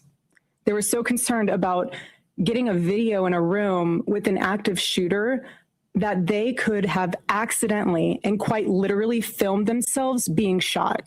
Gosh, this is so evil for her to take this position when it's clearly part of the whole thing. You know what I mean? Like, ugh. Many of those people have become so desensitized. Oh, that's what it is. That fight or flight became secondary to the opportunity of putting themselves into the story, which ironically breaks the number one rule of journalism. And again, ironically enough, the shooter was a teacher.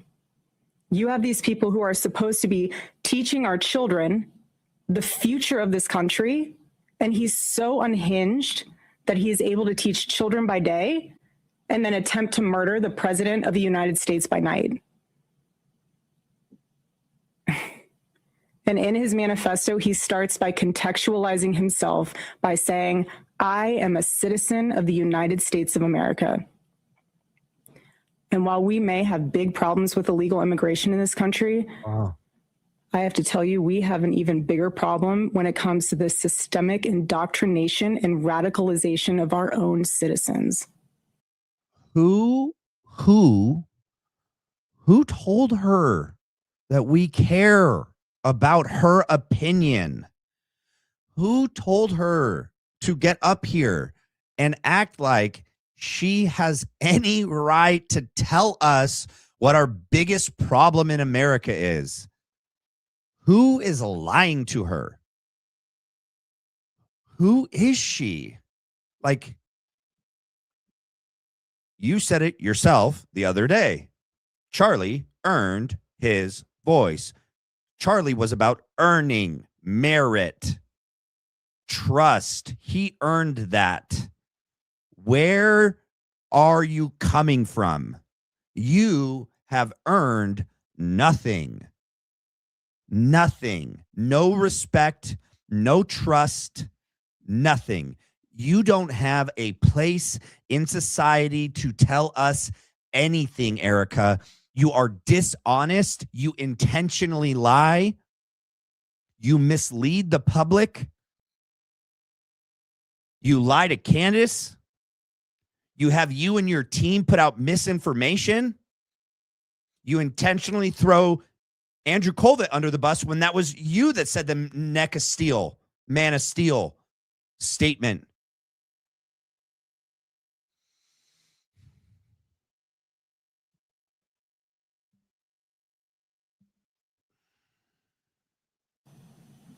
This is what got my husband killed.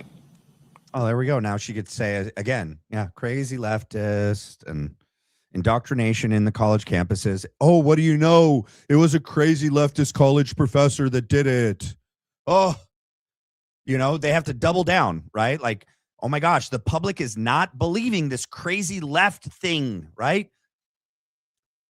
We thought that by taking Charlie out, we could put Erika in and like they could kill like 15 birds with one stone, just like skip it, you know, and then we could get everyone on the right riled up against everyone on the left. We could, you know, take away rights. We could foment uprising, civil unrest, civil strife, civil war. No one's buying it, though. What do? Well, we need another event. We need another event. We really got to drive it home. Help us, you know, help us screenwriters. Help us write this next one. The team from the last one, you're fired. You know, Trump loves that. You fired, right? He loves it.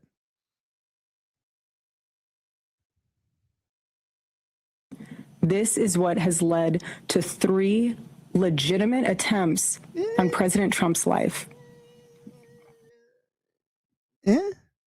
Really? Can you name the 3? This one was not an attempt on his life. Guy didn't even make it out of the lobby. Okay. Butler, PA. Looking more and more staged by the day. Okay. I think the only one that maybe was legitimate, and I just don't know enough about it, is the crazy golf course attempt. That guy seemed pretty crazy, but I don't know. And he doesn't fit the normal lone, you know, youth, you know, radicalized left, you know, 20-something-year-old, a lone gunman, you know, lone wolf. That one might have been genuine. But Butler and this one, no, Erika. Erika, you are fake news. You are a walking billboard for fake news. Your life is fake. And I can speak firsthand to that unbearable toll that this must take on our First Lady. Oh, what do you know? Oh, I wonder why they had her there. Oh, did we have any other recent widows in the crowd where her husband was a political individual that was assassinated, that now she could just speak directly to in the mic and to the screen and tell us she knows exactly what Melania must be going through and feeling? What a coincidence, you guys. Never before did she go. Neither did Charlie. And she goes to this one. And now she's perfectly positioned in a position to say this. What a coincidence, you guys. Oh, but don't overthink it. Don't assume, conspiracy theorists, guys. You're crazy. You're crazy. She's really grieving. She's really a widow, and she's really grieving, and she's even grieving for Melania and Trump. This is real. There has never been a president who has faced this many assassination attempts in Americans' entire history. Yeah, that should be like red flag number 1. Red flag number 1. You know, there's many others, but that's just number 1. Yeah. And after each one, the reaction from the far left has been, at best, a shrug. What's worse is like after each assassination attempt, the Secret Service became more retarded. And they were like, yeah, we're just not going to do all the things we normally do for this White House Correspondents' meeting, dinner. Yeah, we're just going to let anyone in. We're not going to do background checks. We're not going to check for guns, weapons, knives. Anyone could come. Right. The most attempts on the president's life in history, and Secret Service and FBI and all these individuals are there. I mean, and Kash Patel, right? Like high up, they're all there. And like literally everyone is commenting on how ridiculous the security plan was. Right. But the assassination attempts were real. And he's just really afraid for his life. And the Secret Service and everyone is really trying to keep him alive.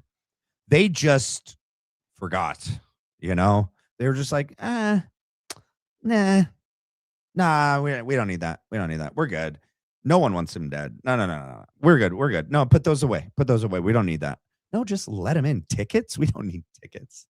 Background check? No. We don't need to go to the hotel early and do walkthroughs. We don't need to vet everyone that's staying in a room above, below, next to. No. Nothing's going to happen, you guys. We're good. Trust me. But then she wants us to believe that these are legitimate, real assassination attempts. And yeah, it's just freaking. And in some cases, a sick disappointment that the shooter was unsuccessful. Wait, what? We are all human beings. And if you can just. I got to stop you there. We are all human beings. We have not figured out what you are. You seem to be like this different breed of something. Like, I don't know. You just seem to be void of natural human emotion. You seem to respond counterintuitively from what we expect from you, this grieving widow with children. The choices you're making, the places you're going, your appearances, your just all of it. It's just like you seem to me and many others to not be real. And I don't know what to do with that. If you can just pause. Okay.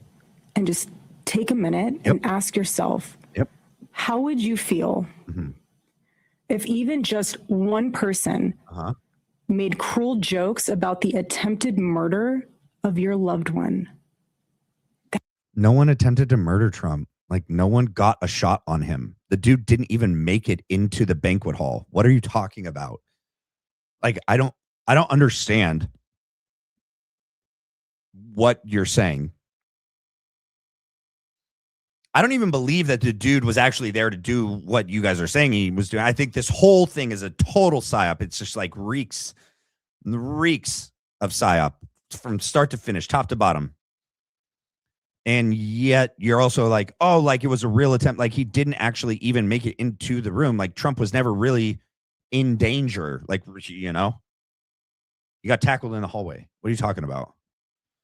That is what Jimmy Kimmel did to the First Lady. He said that she had the glow of an expected widow. I mean, have you seen, like, she doesn't like to hold his hand. Like, these kind of people these people, you know, like Hillary and Clinton, like Bill, like, it's like an arranged relationship, you know? It's like a business, you know, arrangement. Yeah, I don't think Melania is in love with Trump by any means. I think she's in love with money, wealth, power, fame, all of it, you know? And yeah, I could see her being like, depending on the will. I think we would need to know if she knew that she's set to inherit the majority. He has like freaking a ton of kids. You know, who's going to get everything? Does it all go to her? If it's all going to her, yeah, I could see her being like, oh, I was so close, so close. The glow of an expected widow. Yeah. Just 48 hours before that nightmare almost became a reality. Yeah. Yeah. In this culture we're living in, absorbs disagreement as a form of personal betrayal. Yeah. It turns having an opposing viewpoint into a moral crime worthy of punishment. And here's what I've realized through all of this. Please tell us. Truly, having lived through quite literal hell these past 7 months, if you strip someone of... I wish you would have expounded on that. Like, what part of this was literal hell? The people supposedly attacking your character online and calling you like names and accusations and blah, blah, blah, blah, blah. And you not being received with open arms and, the way you would have hoped and expected to be received just by having Charlie's last name and being the mother of his children and being his widow. You just expected all of our love and trust and adoration for Charlie was just going to be just whoosh, onto you. And it didn't happen because everything we loved and cherished and adored about Charlie, you lack all of it. It's like none of it. You got none of all the things that made him great. You got none of it. I think that's the living hell for you, right? I think you're loving the money, the fame, the power, the fortune. Shouldn't you be the worst part of the last 7 months is that you wake up every day, you roll over to an empty bed. You wake up every day and you go into your kid's room and you have to wake them up without Charlie ever being there again. To me, doing a day-to-day routine without my wife would be the hell. That would be hell. That would be my new hell for the rest of my life. Not for Erika, though. No. Not for Erika. Their humanity long enough, you will arrive at the chilling conclusion that they don't deserve to exist at all. Oh, snap. Every morning I wake up to a new headline lying about me. That's what it is. Not the empty bed. Because in our dreams, especially after we lose someone, we dream them. In our dreams, they're back and they're alive, but then you wake up, and as you come out of your dream sleep, and you look and you realize it was just a dream, and the nightmare comes rushing in so fast like a tidal wave. But that's not what's hard for her. No, the headlines, the attacks, the slander. Not my name, she said. How dare they say this about me? Not my reputation. Hey, Erika, turn around. Look at the freaking picture on the wall of Charlie. Do you need to remember the thing that really should be a nightmare and your day-to-day hell is the fact that he's gone? Not your trivial little issues about people talking about you, not liking you. I have comedians dressing up in whiteface. So what? I have people saying I'm not fit to be CEO. And I have Candace Owens claiming I murdered my husband. And that's a lie. She's never said that. She has never once said that. And you know that. And the list goes on and on and on. Bro, she couldn't even do that. She couldn't even convince me of that moment, right? That she's like actually pissed about Candace Owens and on and on and on. You are fake and gay and ridiculous. And I don't understand. Like, do they not have a prompter, which is like showing her the image that, because like when I'm filming, like there's a picture of me, I can see what I look like. And if I saw myself conveying what I'm trying to convince you of as truth, and I'm looking at myself being Erika doing these things, and I would go, cut, we can't do these live ever because I can't even convince myself.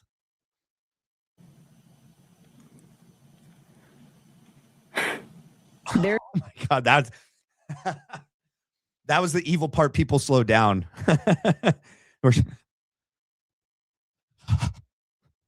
Oh my gosh, I got to do that one more time. Hold on. I have comedians dressing up in whiteface. I have people saying I'm not fit to be CEO. And I have Candace Owens claiming I murdered my husband. And the list goes on and on and on.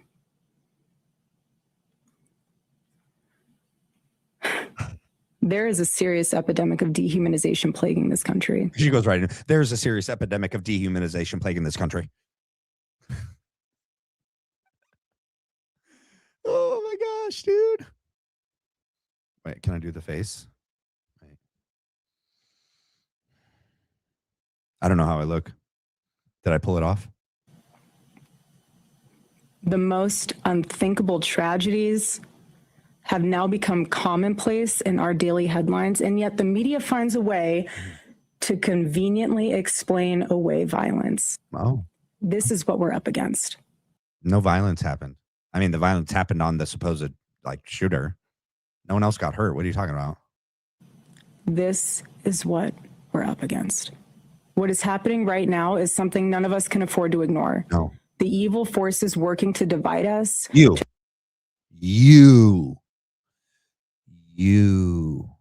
To distract us You. and to pull us apart has never been stronger. Yeah. This is a moment for Americans to come together and decide what kind of country we are going to be before we lose our country altogether. One without you as vice president and one without JD as president.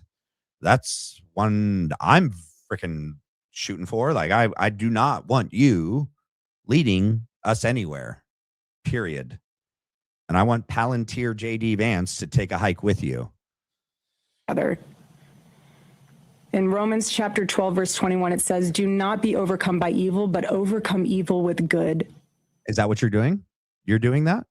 You're doing that with Candace Owens? You're doing that with all your haters? You're doing that, Jimmy Kimmel?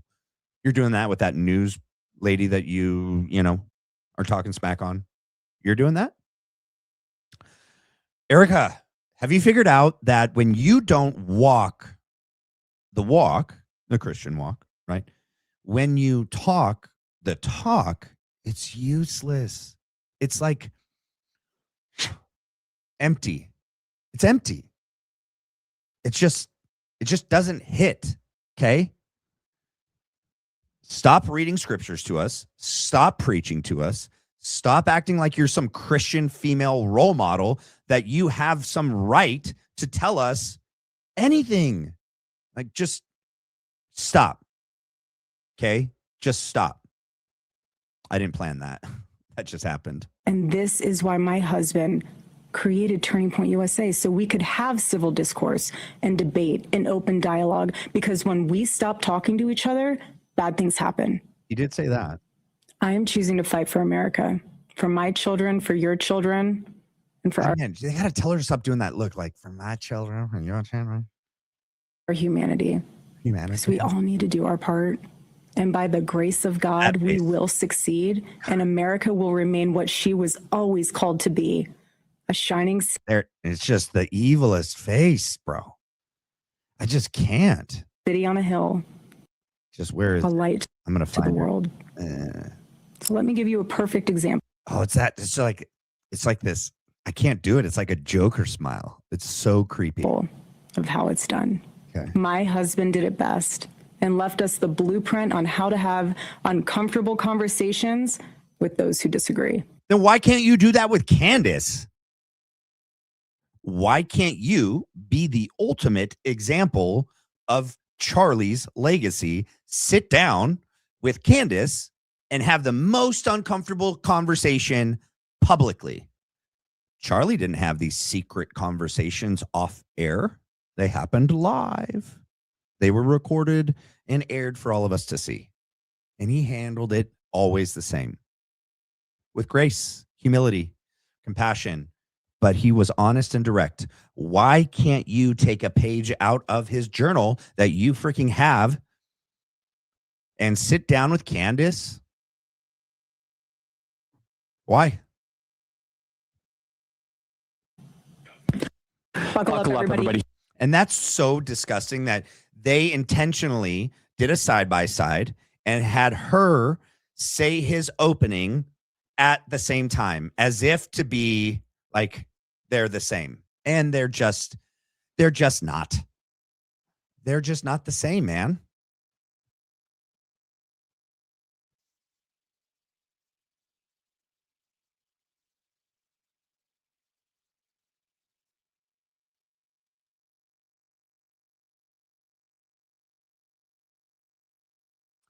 That's sad. Glenn, that's sad. I didn't know that's the one you sent me. That's a sad one. Yeah. Let's see. I want to hear a little bit more of this. Am I not on the screen? Yeah, it is. All right. Let's see. Nola. What up, Nola? Hey, I don't remember seeing you here. I see you in Zach's chat all the time. What up, Nola? You the best. Mystic texting you something I came across. Peep it. Okay, hold on. Let me hit play and then I'll peep it, as you say. You get subpoena power. So all these questions, because this is such a broad lawsuit, basically what he's saying is Candace is accusing me of being involved at any level, involved in discussions in the days leading up to Charlie Kirk's demise. Well, okay, let's see every discussion TPUSA had for, let's say, 30 days leading up to Charlie Kirk's death of September 9th, September 10th. I want all 30 days. I want to go back to mid-August, early August. Brian, when he was being Big Bad Brian on the Sean Ryan show, liked to go out there and he liked to say, oh, yeah, we plan early and often. That's my theory as Brian Harpole. We like to really plan. We get ahead of time. There's all these apps. I want to see the apps. All this communication. I want to see the communication. Oh, we got schematics and drawings. We talked to the police. We'd like copies of all that, please. You're accusing me of lying, saying you were involved? I want to see. Were you involved? Because truth is a defense. And so I get to see it all. Every bit of it. And it's broader than that. We'll get into that. It's much broader than that. You guys have no idea how broad this discovery is. He is really screwed up. TPUSA screwed up. And whoever the outsider was who convinced Brian Harpole to file this, that person screwed up. And that makes zero sense. Make that make sense, right? That Barron and Candace are so giddy, and they would have every right to be, right? If this is real, like, how could any lawyer, how could Brian Harpole, now Dan Flood's going to be brought into this? How could Dan Flood be that stupid?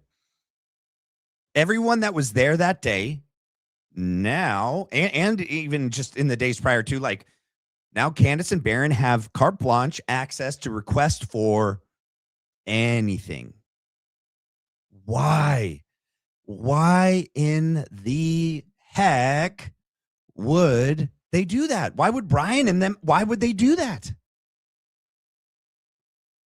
I don't understand it, man.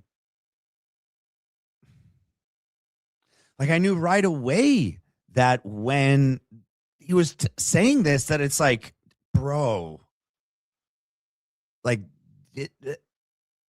they either are so stupid, like just the most stupid and arrogant and brazen,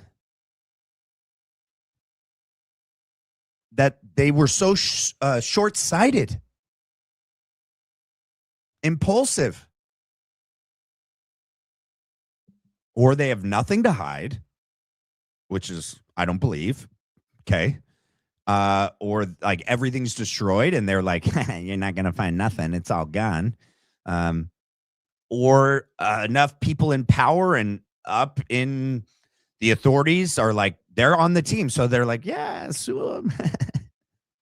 We're not giving them nothing anyway. They can try to ask Discovery, but they get goose eggs. Like, so like, what's really going to come of this? Like what? Candace is going to ask for legitimate things and they're going to give it to her. They're going to give her incriminating things to bring to us and be like, we got it, guys. Case closed. How does that, no? Is that, I'm the only one with thinking this thing? No one else is thinking this? And with Mikey, no one else is thinking this? Right? Like, I need to watch this part because this is the other part that I don't know where. Hold on. It's right. Where are you, Mikey? Where are you, Mikey? Oh, it's further back. Where is your little picture? There it is. So let's go like right about there. Acceptable that we have not yet received a response. They have not yet released the video to answer the claims being made by the donors that were in attendance. Release the video that you claim to have of Charlie naming you CEO. Don't be shy now, okay? People won't believe it. You took us into the casket. You had no concerns about what people believed or didn't believe. Now all of a sudden everyone's shy about a Charlie Kirk video. You're afraid people are going to think it's AI? Does that make sense to anybody? No, it doesn't. Of course, it doesn't make any sense. That's why they're angry. Now, on that note, though, okay, Andrew then shifting his feet immediately and pretending that little private correspondence where we mocked Barry Weiss's insinuations, that somehow accounted to me making a statement. No. Doesn't fly with me. Doesn't fly with me. Like I said, release the entire chat. You have my full permission, and it must be met with the sentencing. You guys agree? You agree? Wait, if Candace is the one on that, why can't Candace release the entire chat? Right? It's between her. She's on that. Why can't she just show us? I must sentence him to more truth. Make an announcement. I must sentence Andrew and Erika to more truth. That is always the sentencing in this court. Now, what would be appropriate? What would be the appropriate level of truth to sentence you to? I got it. Okay. Now, since what you are attempting to falsely insinuate is that I went into that conversation with Erika on December 15th already convinced of her guilt, which is patently untrue. I am now going to prove to audiences just how untrue that insinuation is, okay? With the private revelation that I made to Erika Kirk, information that I gave her that I would not have given to her had I immediately suspected her of her guilt. I would have given her no information regarding this. And it was a private revelation made about you, Andrew Colvett. I don't know if they told you this. This is a really bad way to find out. But since you tried to surprise me yesterday, bam, surprise, shouty, as they say. You see, Angie, what I told Erika Kirk was that part of the reason why I suspected Turning Point USA and why I thought she should be looking into other people is because someone at Turning Point USA got a message out to me. Do we really think that Justin Strife, Erika Kirk didn't fly back from that event and then talk to Andrew? Do we really think that right now is the first time Andrew is hearing about this? For real? Like Erika and Justin didn't immediately call Andrew after leaving and being like, what the heck is going on? Why is Candace saying that someone is saying that we need to look into you? And that message was that I need to look further into Andrew Colvett. Wow. Turning Point USA people. Oh, I get it. So that means Mikey would have had to have told her that. Well, Mikey would have had to have told whoever told Erika this before the meeting. Before the meeting in the end of November, that's when Mikey would have had to relay this information to get to Candace in time to then say this to Erika in the face-to-face meeting. Telling me to look further into Andrew Colvett. Was it Aubrey, as he tries to insinuate? No. It was Mikey McCoy. Mikey McCoy got a message out to me via a third-party person that Okay, I get it. So yeah, he got a message to her through a third party. Who's the third party? I should look more into Andrew Colvett. Why would he do that, Andrew? Why would Mikey McCoy say that I should look more into? When I did look into, things got very shady. And that's when I started going, Why can't you answer that for us? Why would Mikey McCoy do that? Can you help us? You have so much more knowledge, firsthand experience with all of these people. Can you please explain to us why Mikey McCoy would do that in November? He did this in November. Why would he have done that? You have stuff that just, we get these bits and pieces which leave just, at least me, just asking more questions. It raises more questions than answers for me. And I hate it. We're left to wait to the next episode for more possible revelations, and really whether or not you even answer this, right? And explain to us, why would Mikey McCoy do this? Because it makes literally no sense, in my opinion. Yes, now I'm getting it, Sassy T. Yeah. Yeah. Well, this is what happens when you're like, doing other things, just listening and not like focusing all your attention on it. But I'll ask you this, Sassy, like, why can't she help like spell this out more? Like, why would Mikey do that? Do you guys have a good answer? Why would Mikey McCoy do this in November before the meeting? Why would he have done that? And he's been working with Andrew this whole time. But she said this to Erika in the meeting.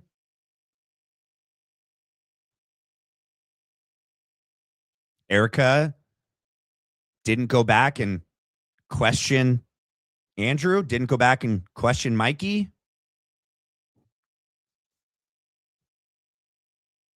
She hasn't shared it with us. You don't think that when she told this to Erika, like she also told her where she heard this, or else like, oh, just anonymous source told me for you to look more into Andrew, for her to look into Andrew? Erika's going to be like, okay, you could just be making that up. You could just be saying that from a lowling. That's Aubrey.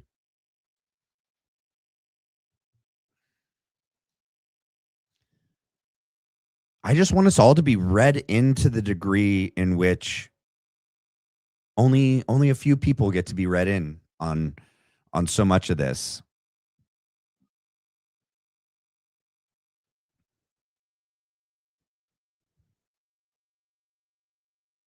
I just don't like how much longer of this do we have to wait for real justice, real answers, real revelations, where real accountability, where something actually happens?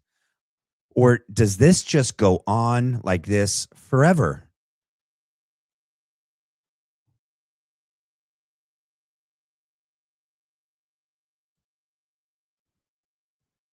Who the hell is Andrew Colbert, actually? He's obviously not a very good PR agent. Everybody can see that. He's a bit of a blubbering idiot. Who is Andrew Colbert? What are his ties? What are his family ties here? And the more I looked, I did start to see more things. So as you... What's crazy is we've already gone into family ties with like Blake, with Mikey, with Erika. It's like we never go, it never ends up like leading to like a conclusion that like gets a result. It's like we get these like insights into some of these people and their background and connections or possible connections, but then we move on to someone else. It doesn't affect anything. Like nothing. They're all still working there. No one's being investigated. No charges have been made. What are we waiting for?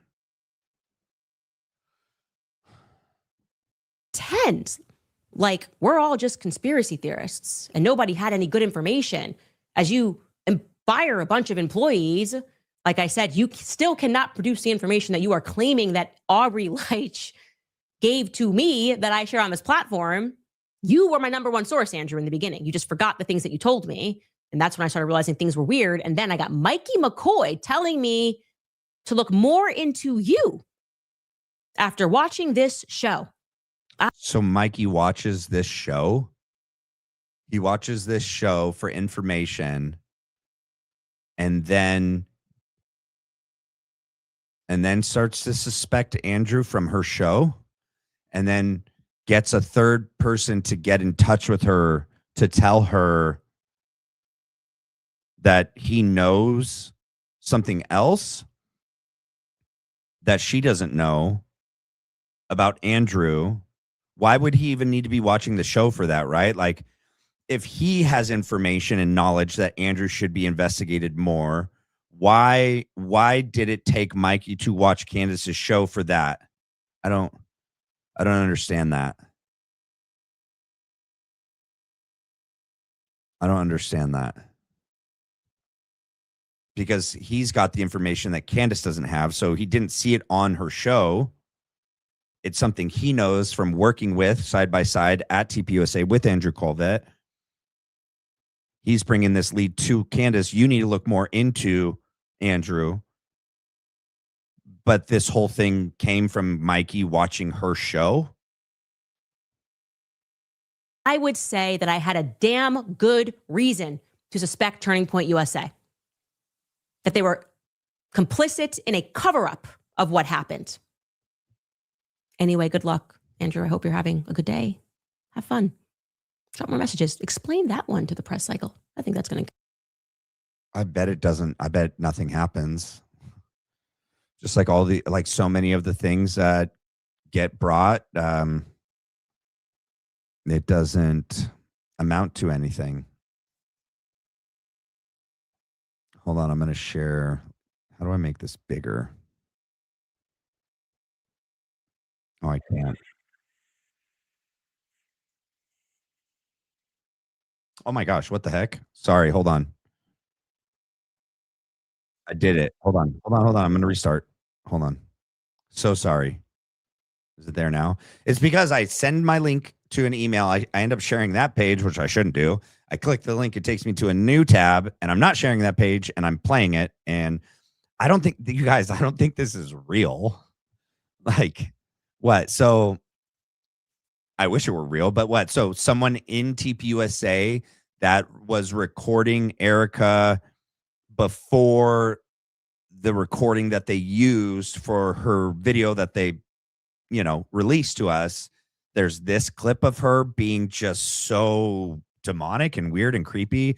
That person, someone in TPUSA, leaked this video.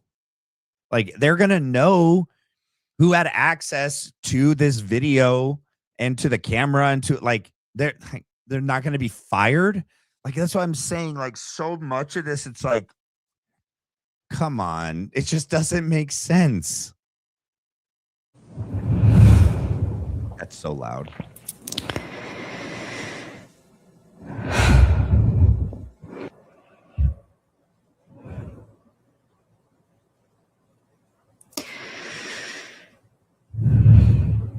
You guys, this is not real.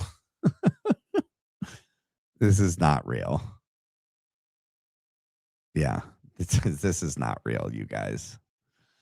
Oh my goodness. Let's see. All right, we're done there. We're done there. All right, let's see.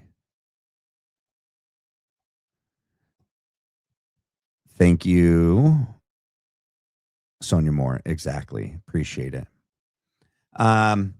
You guys, we're going to be having Mitch Snow on the podcast tomorrow, and it's not going to be one you're going to want to miss.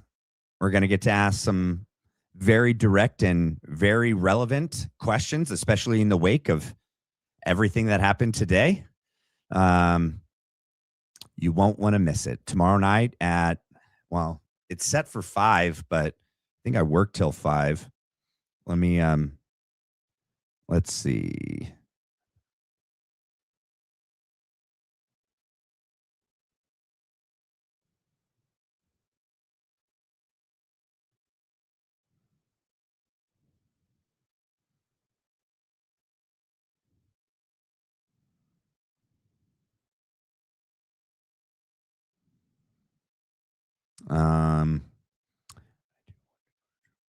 Yes. Yes. We can go to the gym in the morning, of course.